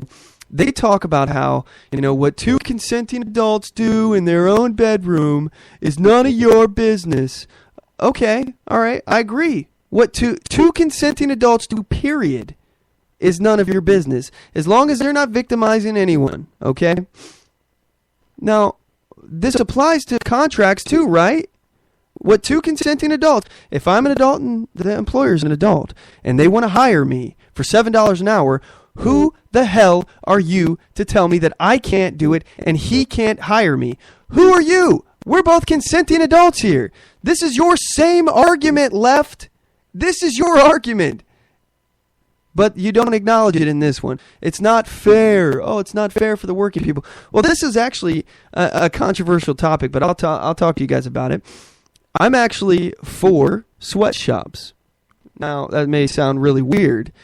For sweatshops that I'm not talking about indentured servitude or slavery or things along those lines. Those I'm absolutely 100% against. But voluntary sweatshops where somebody is choosing to work in this condition, as long as it was a choice, if they chose to work there, all right? Because you have to really think about this, all right? Understand it from the position of the person working in the sweatshop, all right? Voluntarily working in a sweatshop. Why? Why are you working in these horrible conditions? Why are you working in a sweatshop? That sounds awful. But wait a second, hold on. You did so voluntarily. Well, why would you do that? That doesn't make any sense. Well, in places where you're not allowed to have sweatshops, for example, there are several instances I've heard of real world scenarios, and I can't recall who the people were in it or what it was, but there was a woman who was working in a sweatshop. Sweatshops were made illegal in that country, and then the woman became unemployed because now she can't get a job, and they had to pay more for her to work there. And this is the same concept, all right? The employer decided that your experience, it's not really worth it for me to hire you at this rate. So what she had to do, she couldn't get a full-time job. She had to work several part-time jobs, essentially, just a couple hours here and there, and to pick up the gaps. And she still she did more work, and she ended up making less money than she made at the sweatshop because they paid her more money. That's why people work at these, because, yeah, the conditions may be harsh, but it pays. It's worth it. The money is worth it. They make more money, though it's dirt cheap money, compared to our standard of living, all right? If somebody's paying $2, $3, $4 an hour, that may be like pitiful compared to our standard of living here, okay? But in overseas, that money may go a long freaking way. Somebody may work a whole day, babysitting or something, and make $2 for a whole day, but this is the thing, a lot of people don't make a whole lot of money, especially in places like Egypt. I heard there was like a riot over somebody tipping a taxi driver $20. People were like, "Oh my God, let me help you. I'll freak out and do whatever you need me to do." And it caused a riot in Egypt over $20. $20. People were freaking out. That's like a month's salary over there, apparently. So, this is what I'm talking about. If they're paying, $3-4 an hour, even if it's harsh conditions, that may be more money than that person can make elsewhere in the market. And when you make that illegal, when you make it impossible for them to contract for that job, to have that contract, at that point, you've eliminated their options, really. And I can't remember if I had this conversation with you guys or not, or perhaps I was talking to somebody else, but I like the whole idea of the right to negotiate. And I think it's actually quite sexist and racist to have a minimum wage. And you may not be following me. And if you've heard me talk about this before, you definitely understand. But I believe that this is absolutely, unequivocally racist. I believe it's absolutely sexist. And let me tell you why. All right. Let's say that I am a racist or sexist employee. For the sake of argument, let's just say I'm sexist. I'm a big old sexist jerk. Okay? And I am looking to hire somebody for a job. And there's no minimum wage. No minimum wage at all, okay? Let's say that a man wants to work for me. He says, hey, boss, I'll work for $10 an hour, not a penny less. And I'm worth it, believe me. And I'm like, okay, well, I'm sexist. I don't like women. I don't think that they do a good job. Let's just say that this sexist, evil employer is like that. And they're saying, I don't like these things about women, so I prefer to hire a man. But then a woman applies for the same job, and she says, "Oh, he'll do it for 10. I'll do it for 7. I'll work for $7 an hour, and I'll work harder. I have just the same requirements that he does. I have the same skills and all the stuff. I may even have more skills than he does. All right, more experience. I'll work harder. I'll do all this stuff. I won't even take benefits. This is negotiating. She's negotiating, trying to get the job, okay? Now, if I'm an employer and I want to be sexist, and again, this applies to racists too, if I want to be sexist, it will cost me money. It's going to cost me money. It's going to cost me $3 extra an hour to hire this man that has the same skills, the same experience, the same education. It's going to cost me more money to be sexist or racist if the situation was different. But now let's look at the minimum wage, okay? Now, if it costs me $10 minimum wage, period, to hire a man, and it costs me $10, period, to hire a woman, and no matter what, all the benefits have to be the same, and everything's, regulated by the government, and I don't have a choice in the matter, it doesn't cost me anything at all to be racist or sexist. It doesn't cost me anything. So obviously, if I am racist or sexist, I'm going to hire who I prefer because that's what people do. They do what they want. They don't do what the government wants them to do. They do what benefits them or what they want to do. That's what people do. So it literally will not cost me any money extra to be racist or sexist in this scenario. And I believe it should cost them. It should cost them more money. They should have to pay to be racist or sexist. And granted, I don't believe that there should be laws that prevent discrimination along those lines. And I'll tell you why. And it's not because I think that discrimination is great. I do not. I think it's abhorrent. I think it's a horrible thing. However, I want to know if the company I'm working for or about to work for is racist. I want to know if the company I'm about to buy food from or get a service from is racist. If they had a sign out in front of their business that said no blacks or women allowed, I would not go to that store. I would absolutely not go to that store. And I think they have every right to say that, and they have every right to refuse business and refuse to serve people that they don't want to, but I have a right not to go there. And just like in the poultry case, I believe that business will go out of business because people will not tolerate it. People will not tolerate it. We're talking about the marketplace of ideas. That's what this is. It's the marketplace of ideas. People don't like that idea. People don't like racism. People don't like sexism. Some people do. And those people, they may choose to proprietate that business.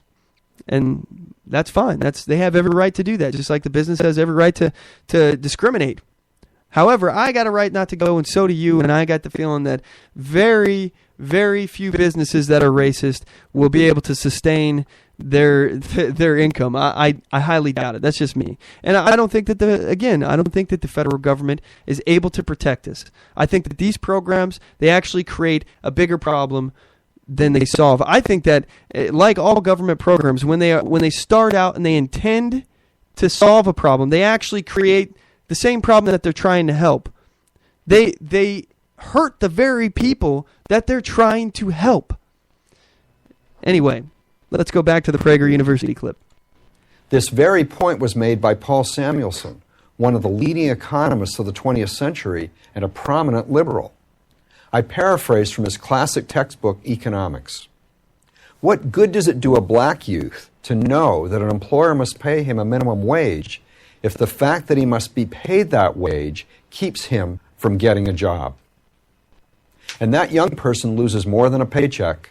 He also loses valuable work experience, learning to accept responsibility, dealing with a boss, getting along with coworkers, all the things that demonstrate to an employer that he made the right choice in hiring, and all the things that will help that young person get a better paying job down the road. Yes!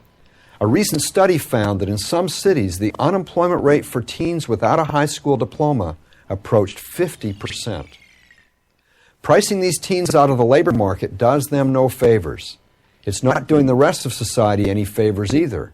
Teenagers who can't find jobs often find trouble. Advocates of a higher minimum wage argue that while some young people might be priced out of the job market, this is outweighed by the fact that those who have minimum wage jobs will get a wage increase. But that doesn't mean they'd be better off. It's true that the government can force business owners to pay its minimum wage workers more per hour, but it can't force these business owners to pay them more per week. According to the Los Angeles Times, after Connecticut raised its minimum wage to $10.10 an hour, a 20-year-old woman who worked at a donut shop in Hartford was soon disappointed when her hours were cut from 35 per week to 27. Employers will look for other ways to cut costs. The Economic Policy Institute, a union-funded organization that pushes for higher minimum wages, admits this. Employers, they write on their website, may be able to absorb some of the costs of a wage increase through higher productivity, lower recruiting and training costs, decreased absenteeism, and increased worker morale. How would an employer get higher productivity? By working the employees harder. How would an employer cut training costs? By training them less. So let's summarize. Raising the minimum wage makes it harder for young and inexperienced workers to get jobs, to get on that crucial first rung of the employment ladder. And many of those who do benefit from a wage increase will likely find those benefits undone. They will work fewer hours, will work harder per hour, and will get less training. Sounds like the New York Times had it right back in 1987. I'm David Henderson, the editor of the Concise Encyclopedia of Economics for Prager University. And you guys can subscribe to Prager University on YouTube if you're interested. They make extremely high-quality educational videos that is easy to understand. So what I want to do here is talk about why minimum wage has backfired. What exactly is happening that has backfired with the minimum wage? Not just these principles that I'm talking about, libertarian philosophies and economic principles that Prager illustrated here, but what particularly, what development has just happened that is going to affect and really blow up in the face of these minimum wage workers, these people that are demanding. For example, here in Portland, there is a, well, not here, I'm not in Portland, I'm right across the bridge, 5 minutes away from me, Portland, Oregon. They are demanding $15 minimum wage. Many of you may be aware that Washington, Seattle, passed a $15 minimum wage up there as well. And 15 Now is the campaign in Portland. They're screaming about this. And in fact, there was a video of them screaming about this in a Portland McDonald's. We're going to get to this in a second here. I want to talk about this, why this is blowing up in their faces, and it's actually pretty comical. Anyway, guys, we're going to cut to a quick commercial break, though, and when we get back, we're going to cover all this. So we'll be right back. Don't go anywhere. Oath Keepers is a nonpartisan association of current active duty military, reserve, guard, veterans, peace officers, and firefighters who will fulfill the oath we swore, with the support of like-minded citizens who take an oath to stand with us, to support and defend the Constitution against all enemies, foreign and domestic. So help us God. Join us at oathkeepers.org.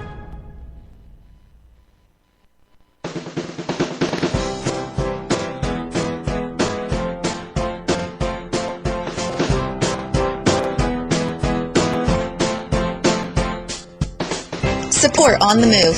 Help us make this podcast bigger and better. You can do this by going to our store and purchasing one of our hundreds of products. All designs are original and made for patriots like you. Just go to cafepress.com/onthemoveshow. We appreciate your support.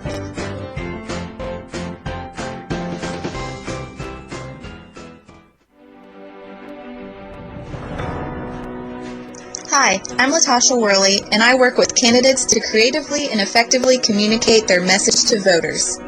I offer professional graphic design services, from yard signs to flyers, from logos to vehicle magnets. Email me today at latashaworley@gmail.com. That's LATOSHA Worley@gmail.com for a quote on items for your campaign.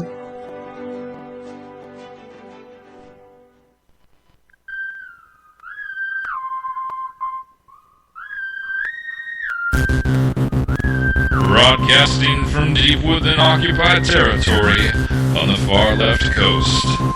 You're listening to On the Move with Mack Worley III. Stand up, speak out, and get on the move. And now your host, Mack Worley III.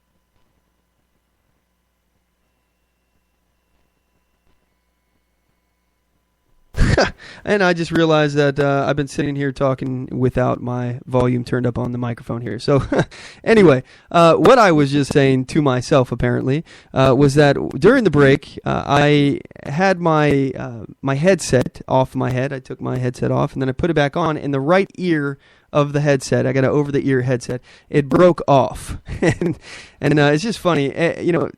I can't help but have something happen every single show. Something hilariously funny happens every show. So this is just one of those things. I'm sitting here with the headset dangling off my ear right now. Anyway, when we last left, we were talking about the minimum wage, my personal philosophy on the minimum wage.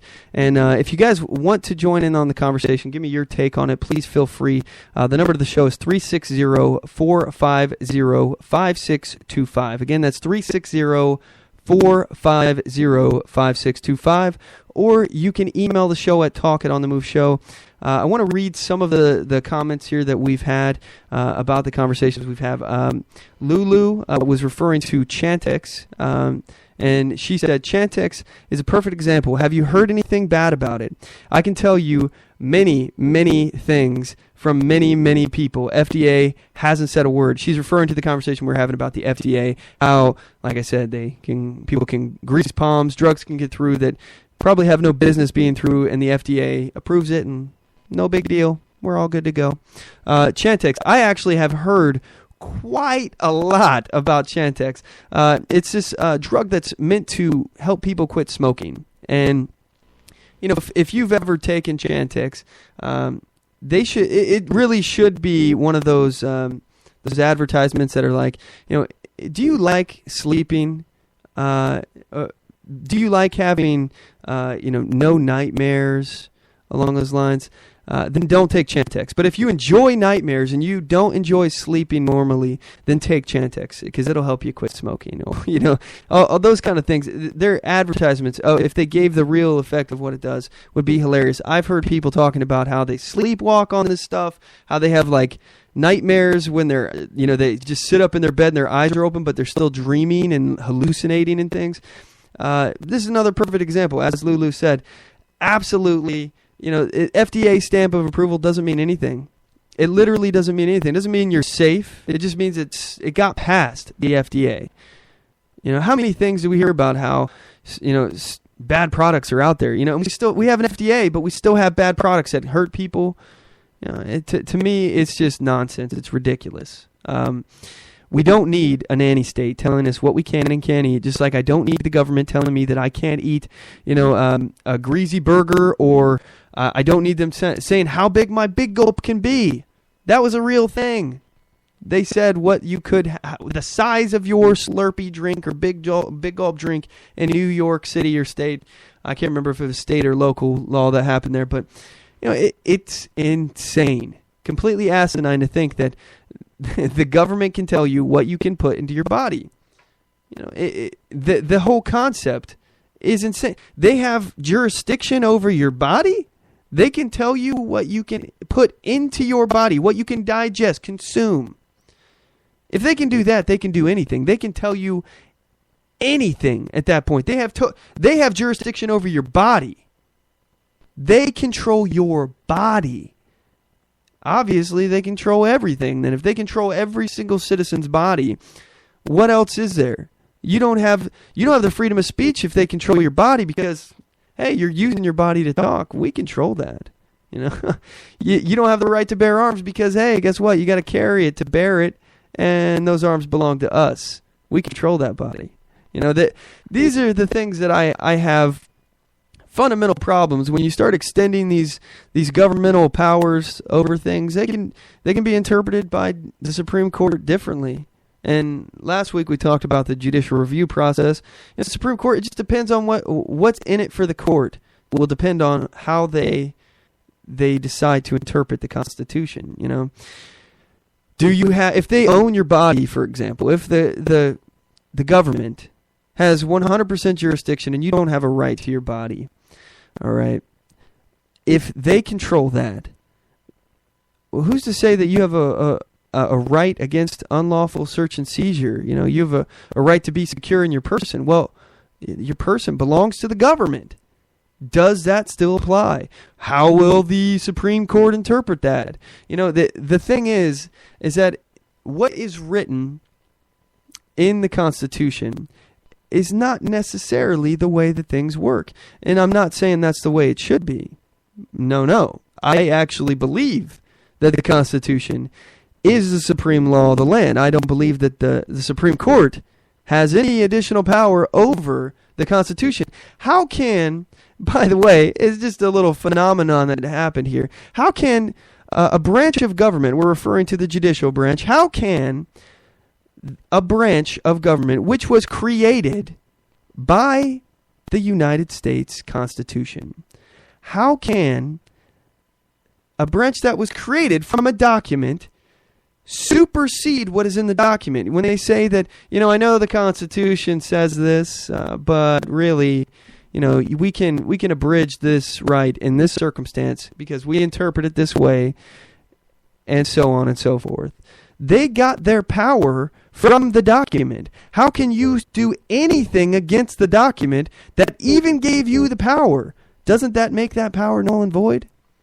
Doesn't that eliminate your ability? I mean, let's also just mention the fact, like I said last week, everybody who listened last week will know this, the Supreme Court gave themselves that power of judicial review. It was nowhere in there.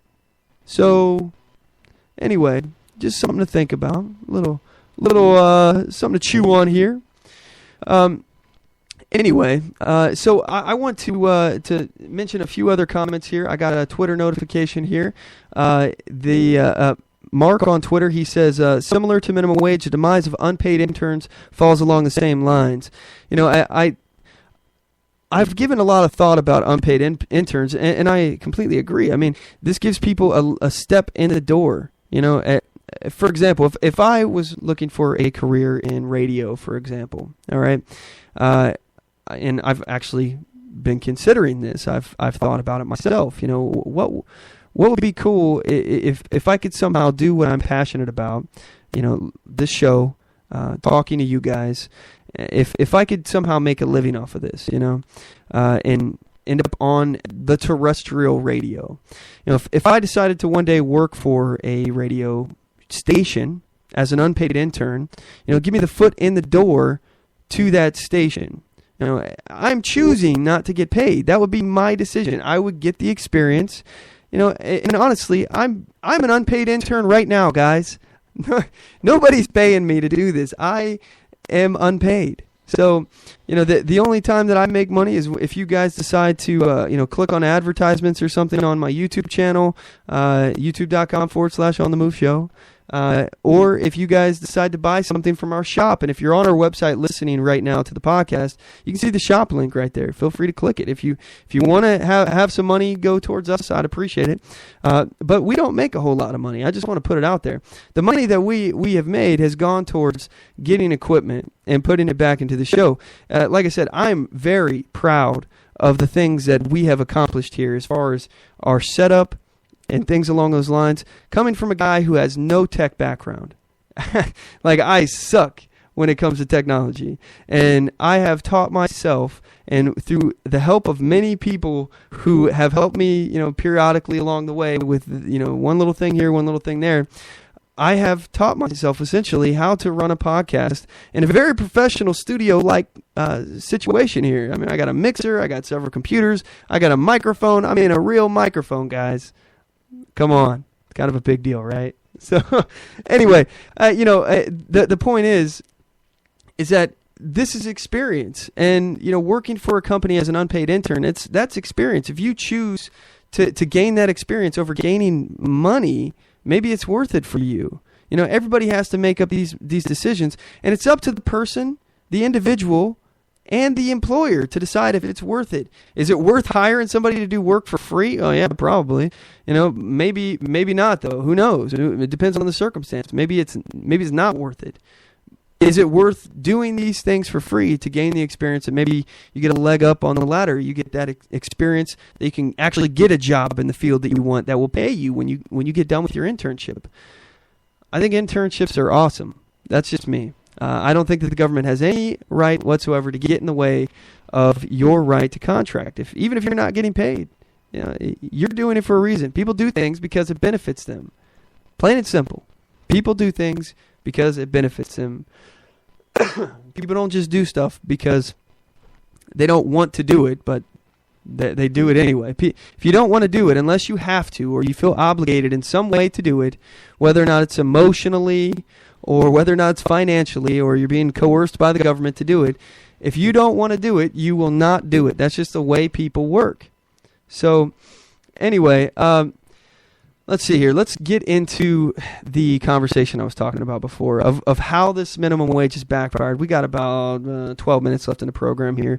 And just so you know, before we get into this here, guys, I'm really excited. Because of Spreaker, we picked up an extra hour, guys. An extra hour of the program. Now, I haven't got the permission from haywiregulch.com yet to actually extend an hour.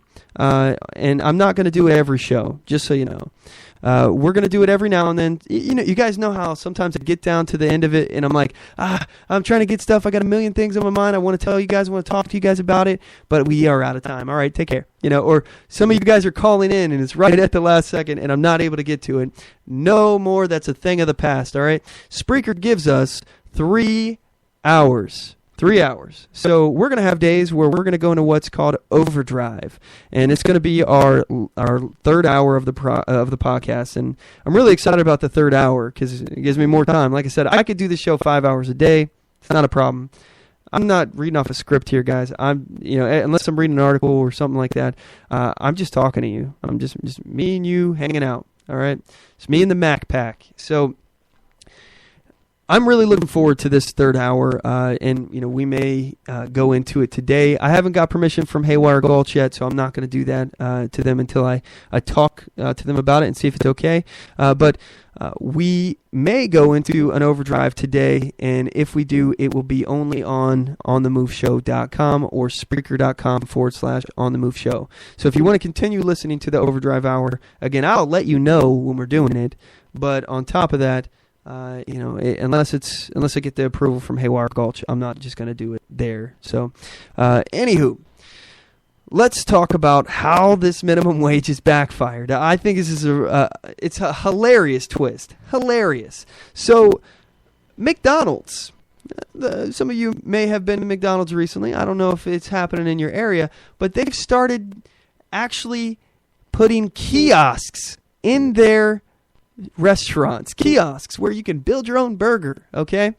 Well, like I said, Portland, Oregon, it's 5 minutes away from me, and we got a whole bunch of lefties down there screaming for $15 minimum wage. Hey, they did it in Seattle, 15 now, pay me $15 an hour, blah, blah, blah. And they protested inside a McDonald's, protested in a Portland McDonald's, screaming about minimum wage being $15 an hour. Now, I want to just point out the fact that this is a reaction to minimum wage, all right? People are now being replaced by machines. I want to say this again. People are now being replaced by machines. You have a low-skill job if you're working in a McDonald's or a service industry. I apologize to those who that offends, but you have a low-skill job.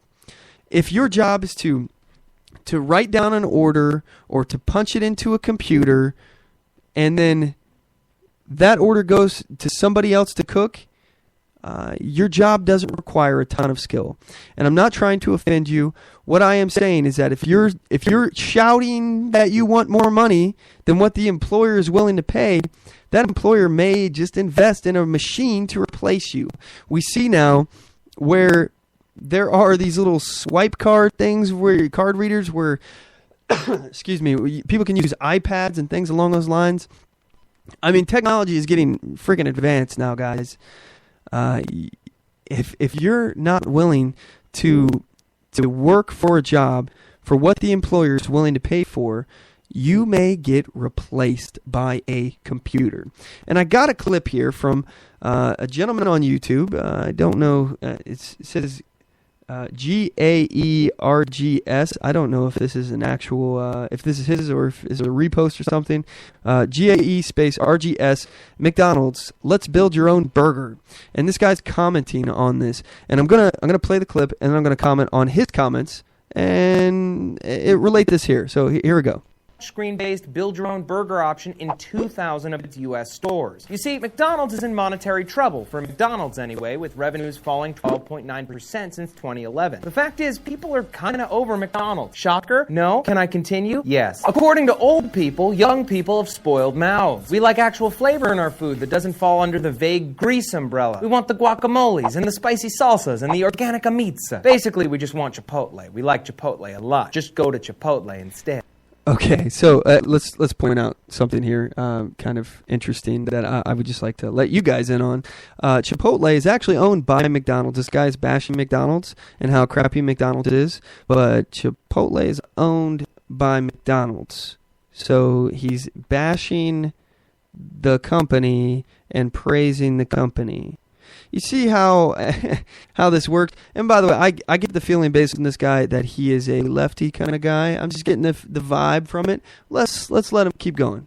McDonald's be like, can we just do that? Well, yes and no, because no matter how many types of buns, cheeses, and gosh darn mushrooms you can put on a quarter pounder burger, it's still a McDonald's quarter pounder burger from McDonald's. The well done been poisoned long ago, Ronald. We've all seen Super Size Me. Chipotle didn't have no movie done about it, which means we can eat as much as we want and nothing bad will happen, obviously. No, McDonald's is aware of our skepticism and they're trying to reinvent the McXperience from the ground up. There's a smartly dressed gentleman or lady on hand to walk you through the process of touch screening your personal patty, which only hits the grill when you order it. Then it's brought to your table by an employee in a metal basket, and they ask you politely how it was when you're finished. Basically, for $5.49 plus tax, you can get a custom meal with a side of forced conversation, which is nice in theory, but you are still at a McDonald's with a McDonald's employee. And also, if we're being real, raise your hand if you're interested in spending over $5 on just a burger at McDonald's. Anybody? Yeah, I didn't think so. I didn't think so at all. However, if you are curious about building your own burger, there are 2 San Diego area McDonald's offering the program right now, and the plan is to continue indefinitely, like for a long time. Like no signs of stopping. It will go for a while. The lucky locations are Cuyamaca Street in Santee and Midway Drive in San Diego. You can try the new burgers for yourself, or you can step around that touchscreen and get the grease that you're used to, because... Okay. All right, so let's just comment on this for a second here. Okay, San Diego, we're talking about California. Okay, this is happening in California right now. According to Wikipedia, California has a $9 minimum wage. California's minimum wage will increase to $10 an hour on January 1st, 2016. Let's see here. There are some other areas, 1060 since January 1st, 2014. So there are some areas that are 1060. Let's see. Tribe Sovereign, 1,500 acre reservation. That's where it's 1060. San Francisco minimum wage has been $11.05 since January 1st, 2015. The city has the highest minimum wage in the country. Is that right? That can't be right now. And the rate will be increased to $15 an hour by 2018. Maybe it is right. Maybe these things haven't taken into effect in other places. But 15 is coming, man. 15 now. They're pressing that, okay? So it's already on the books, apparently. By 2018, they'll have $15 an hour and will be indexed to inflation on July 1st of each year, starting in 2019. San Francisco has the highest minimum wage in the United States. And give me 1 second here. Let me see here. I'm going to continue with this video here. Actually, you know what?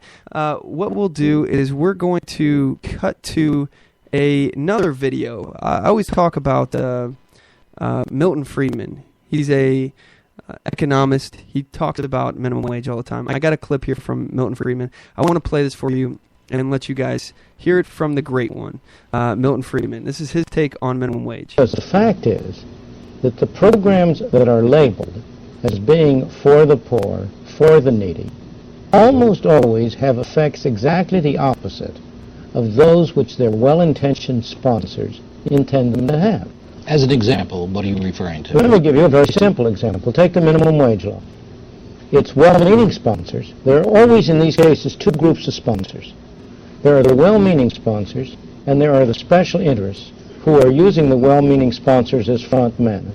You almost always, when you have bad programs, have an unholy coalition of the do-gooders on the one hand and the special interests on the other. The minimum wage law is as clear a case as you could want.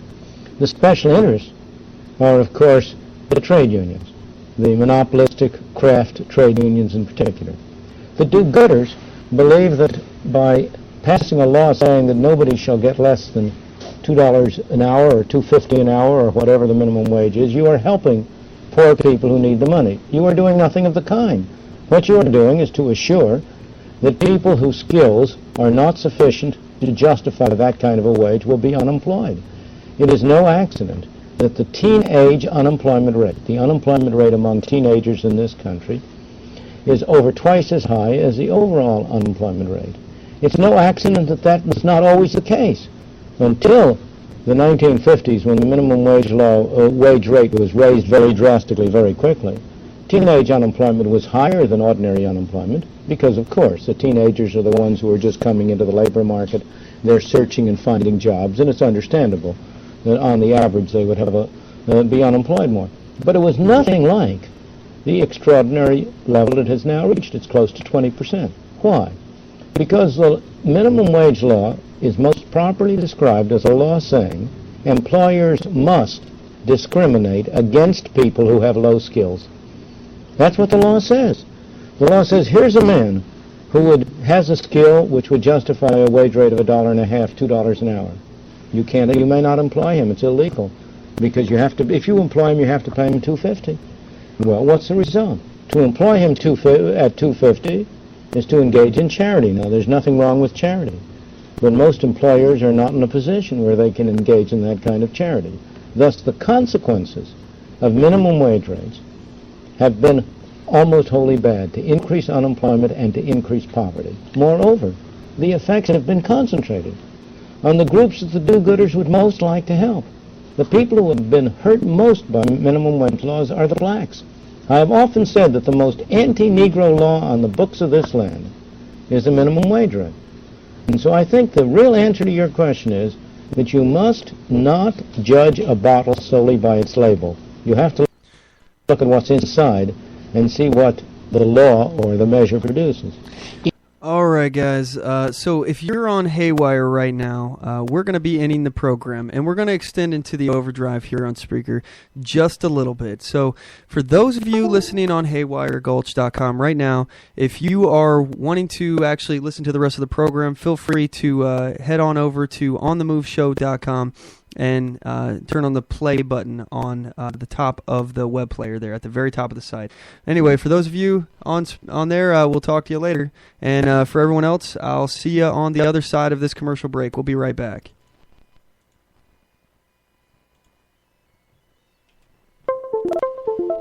And I'm just working on getting the commercial queued up. Here we go.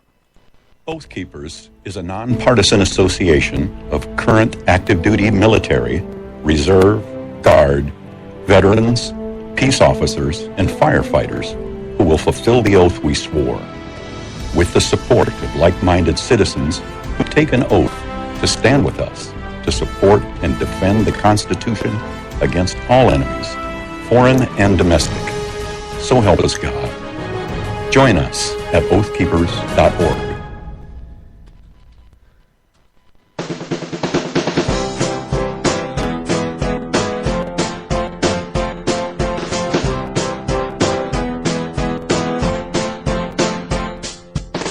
Support On The Move. Help us make this podcast bigger and better. You can do this by going to our store and purchasing one of our hundreds of products. All designs are original and made for patriots like you. Just go to cafepress.com/onthemoveshow. We appreciate your support.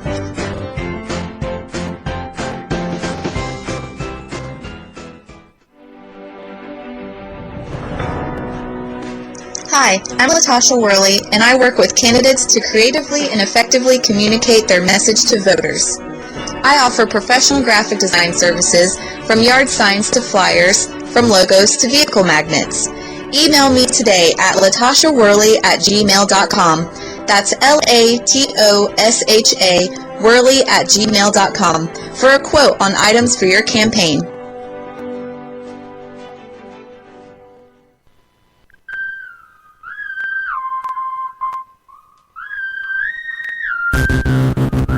Broadcasting from deep within occupied territory on the far left coast. You're listening to On the Move with Mack Worley III. Stand up, speak out, and get on the move. And now your host, Mack Worley III.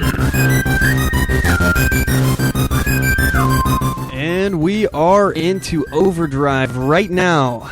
Congratulations. If you are listening, you have witnessed the first ever overdrive hour of On The Move Show. I'm not sure if we're going to last for the whole hour here, but we're going to go for a little while longer because we can.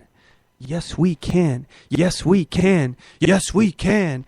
All right. So, man, that was us hijacking Obama's saying. Because, you know, the left does that all the time. And just like fascists, they hijack liberty words all the time.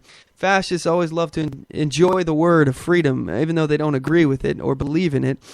You know, we're just going to do the same thing. We're taking it back. Yes, we can. I'm taking it back. All right? I don't believe that Obama owns the patent on yes, we can. All right? That's just me. So anyway, we were talking about the minimum wage. I was playing the late, great Milton Friedman. He's a well-known economist. He's a personal hero of mine, honestly. He's a libertarian.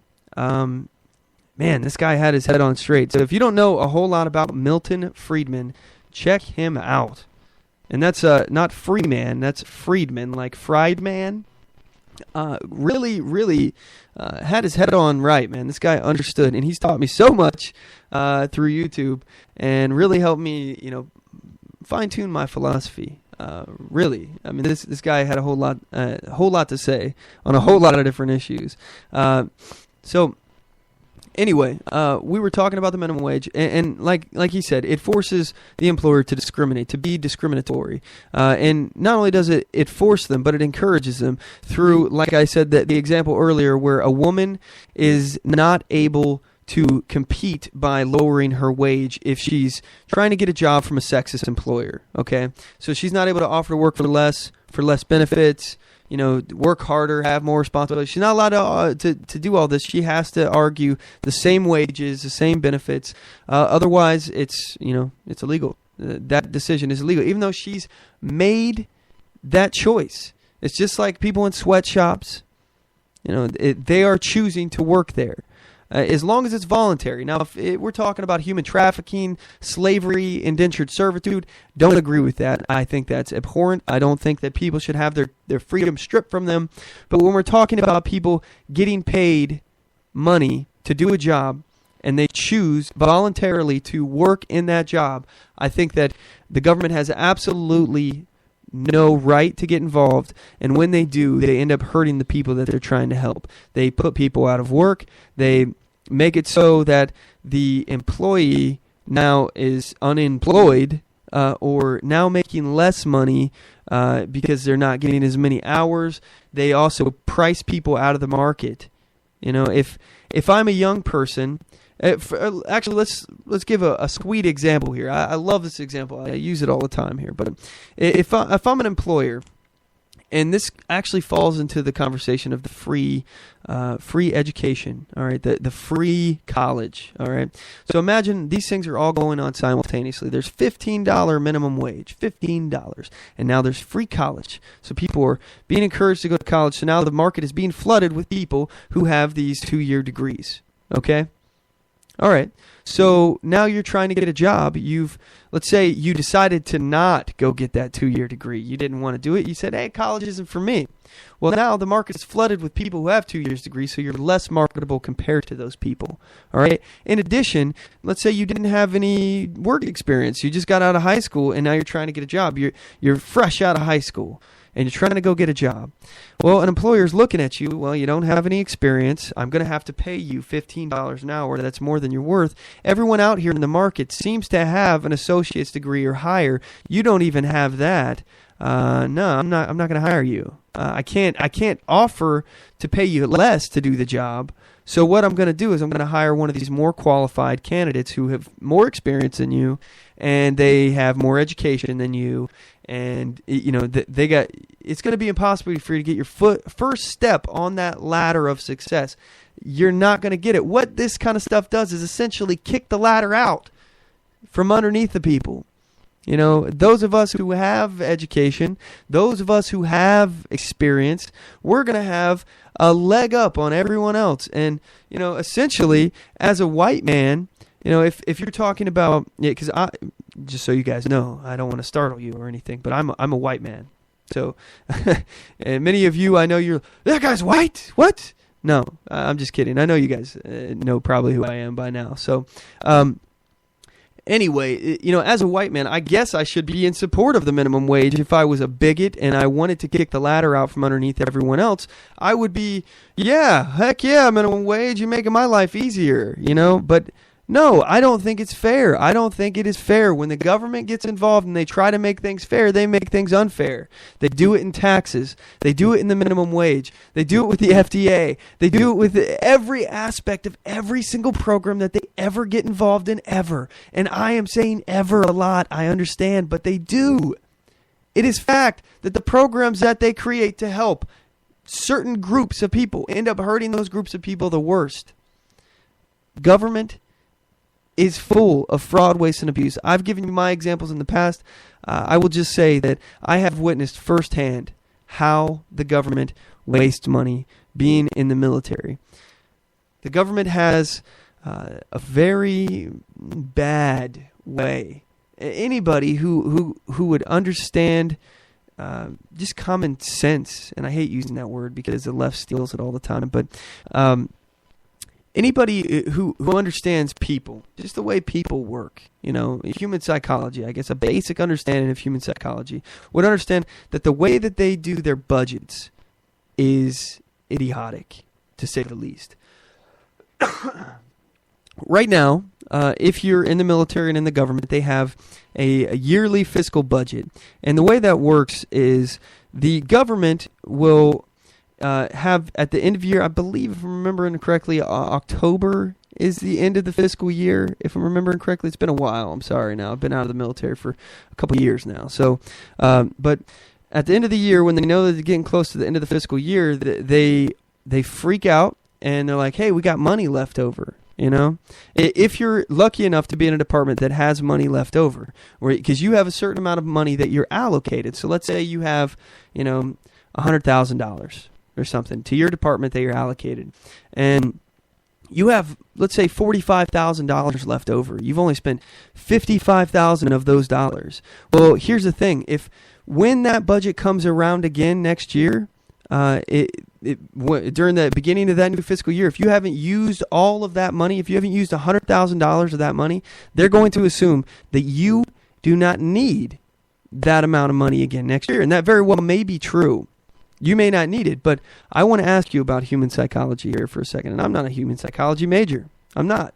I don't know a whole lot about human psychology, except for what people do, because they look out for themselves. That is a one concept of human psychology I understand. People will do what is in their best interest. So if you're working for a department and your department is about to get cut, the funds are about to get cut, and you're in charge of that, do you think that your boss, maybe, because a lot of those budget jobs, they get tasked down, they get delegated. So let's say I am, second in command of a department, and my boss tasks me to do the annual budget. All right, you think he's going to be pleased with me if I actually get our budget lowered because we didn't spend all that money? We only spent $55,000 instead of $100,000. So, yeah, I mean, maybe it will look good on a performance review that, hey, you saved the government this amount of money. But do you think my boss is going to be pleased that I got our budget cut by $45,000 for next year? Do you think that's going to happen? Do you think he's going to be pleased with that? And do you think that I want that? If I'm in charge of this department, do you think that I want to risk running out of money next year because we got our budget cut? No. I want, as an individual working in this department, I want us to have everything we need. So what they do, this is what they do, guys. And granted, this may not happen everywhere. People may have actual budgets that are good for them. But I have personally witnessed this, all right? I have seen it with my own two eyes. What they'll do is they'll go around and they'll say, hey, we got a lot of money left over. What do you guys need? And then people will go give them a list of things that you need. And then they'll buy those things and say, okay, we got money left over. What do you want? What would be, it's not a need for the job, but it would make the job and the mission easier.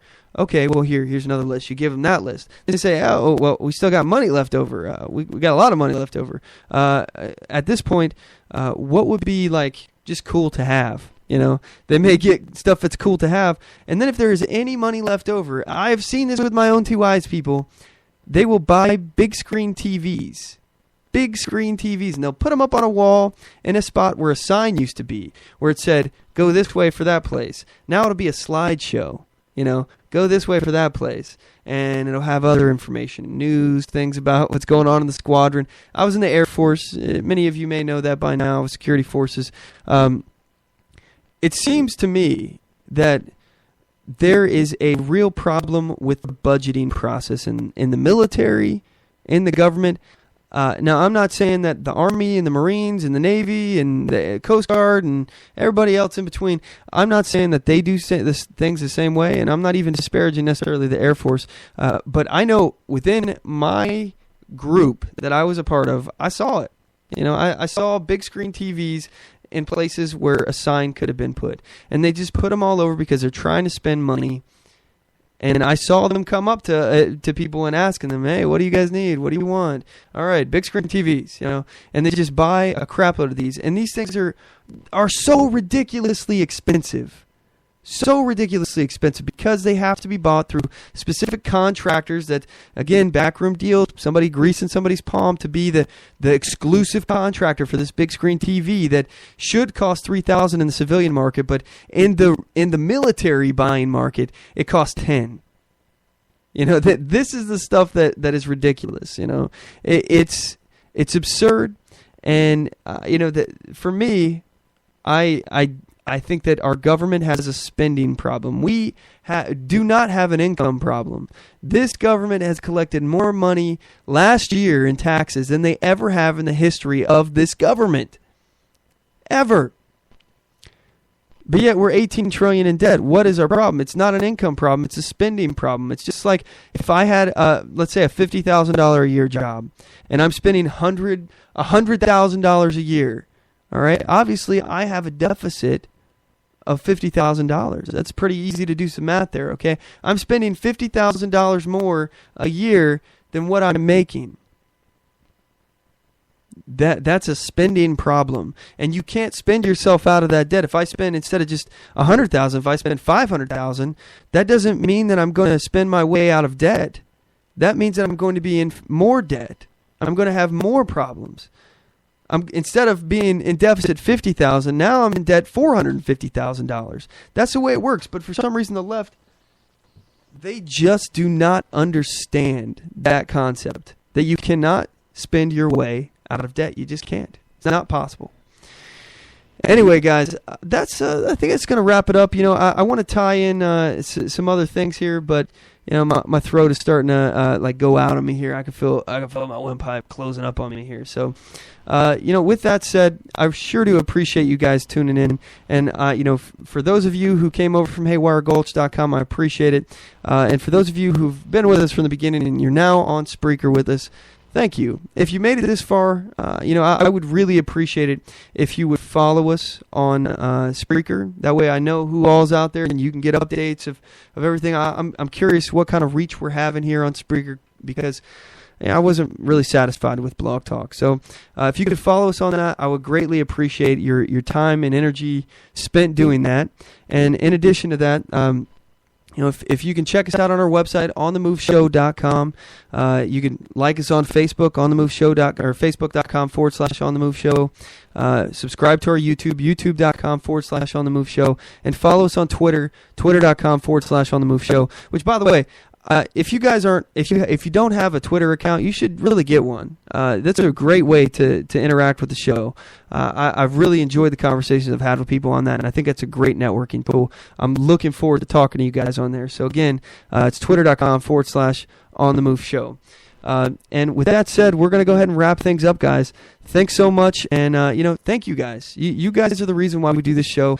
Listeners of the Mack Pack, you guys are the reason why we keep putting these things on. So thank you so much for tuning in week after week. We really do appreciate your continued support. And don't forget to tune in next week, every Sunday at 5 p.m. Pacific Standard Time, 8 p.m. Eastern Standard Time, here at OnTheMoveShow.com, Spreaker.com/OnTheMoveShow, and simulcasted on HaywireGulch.com.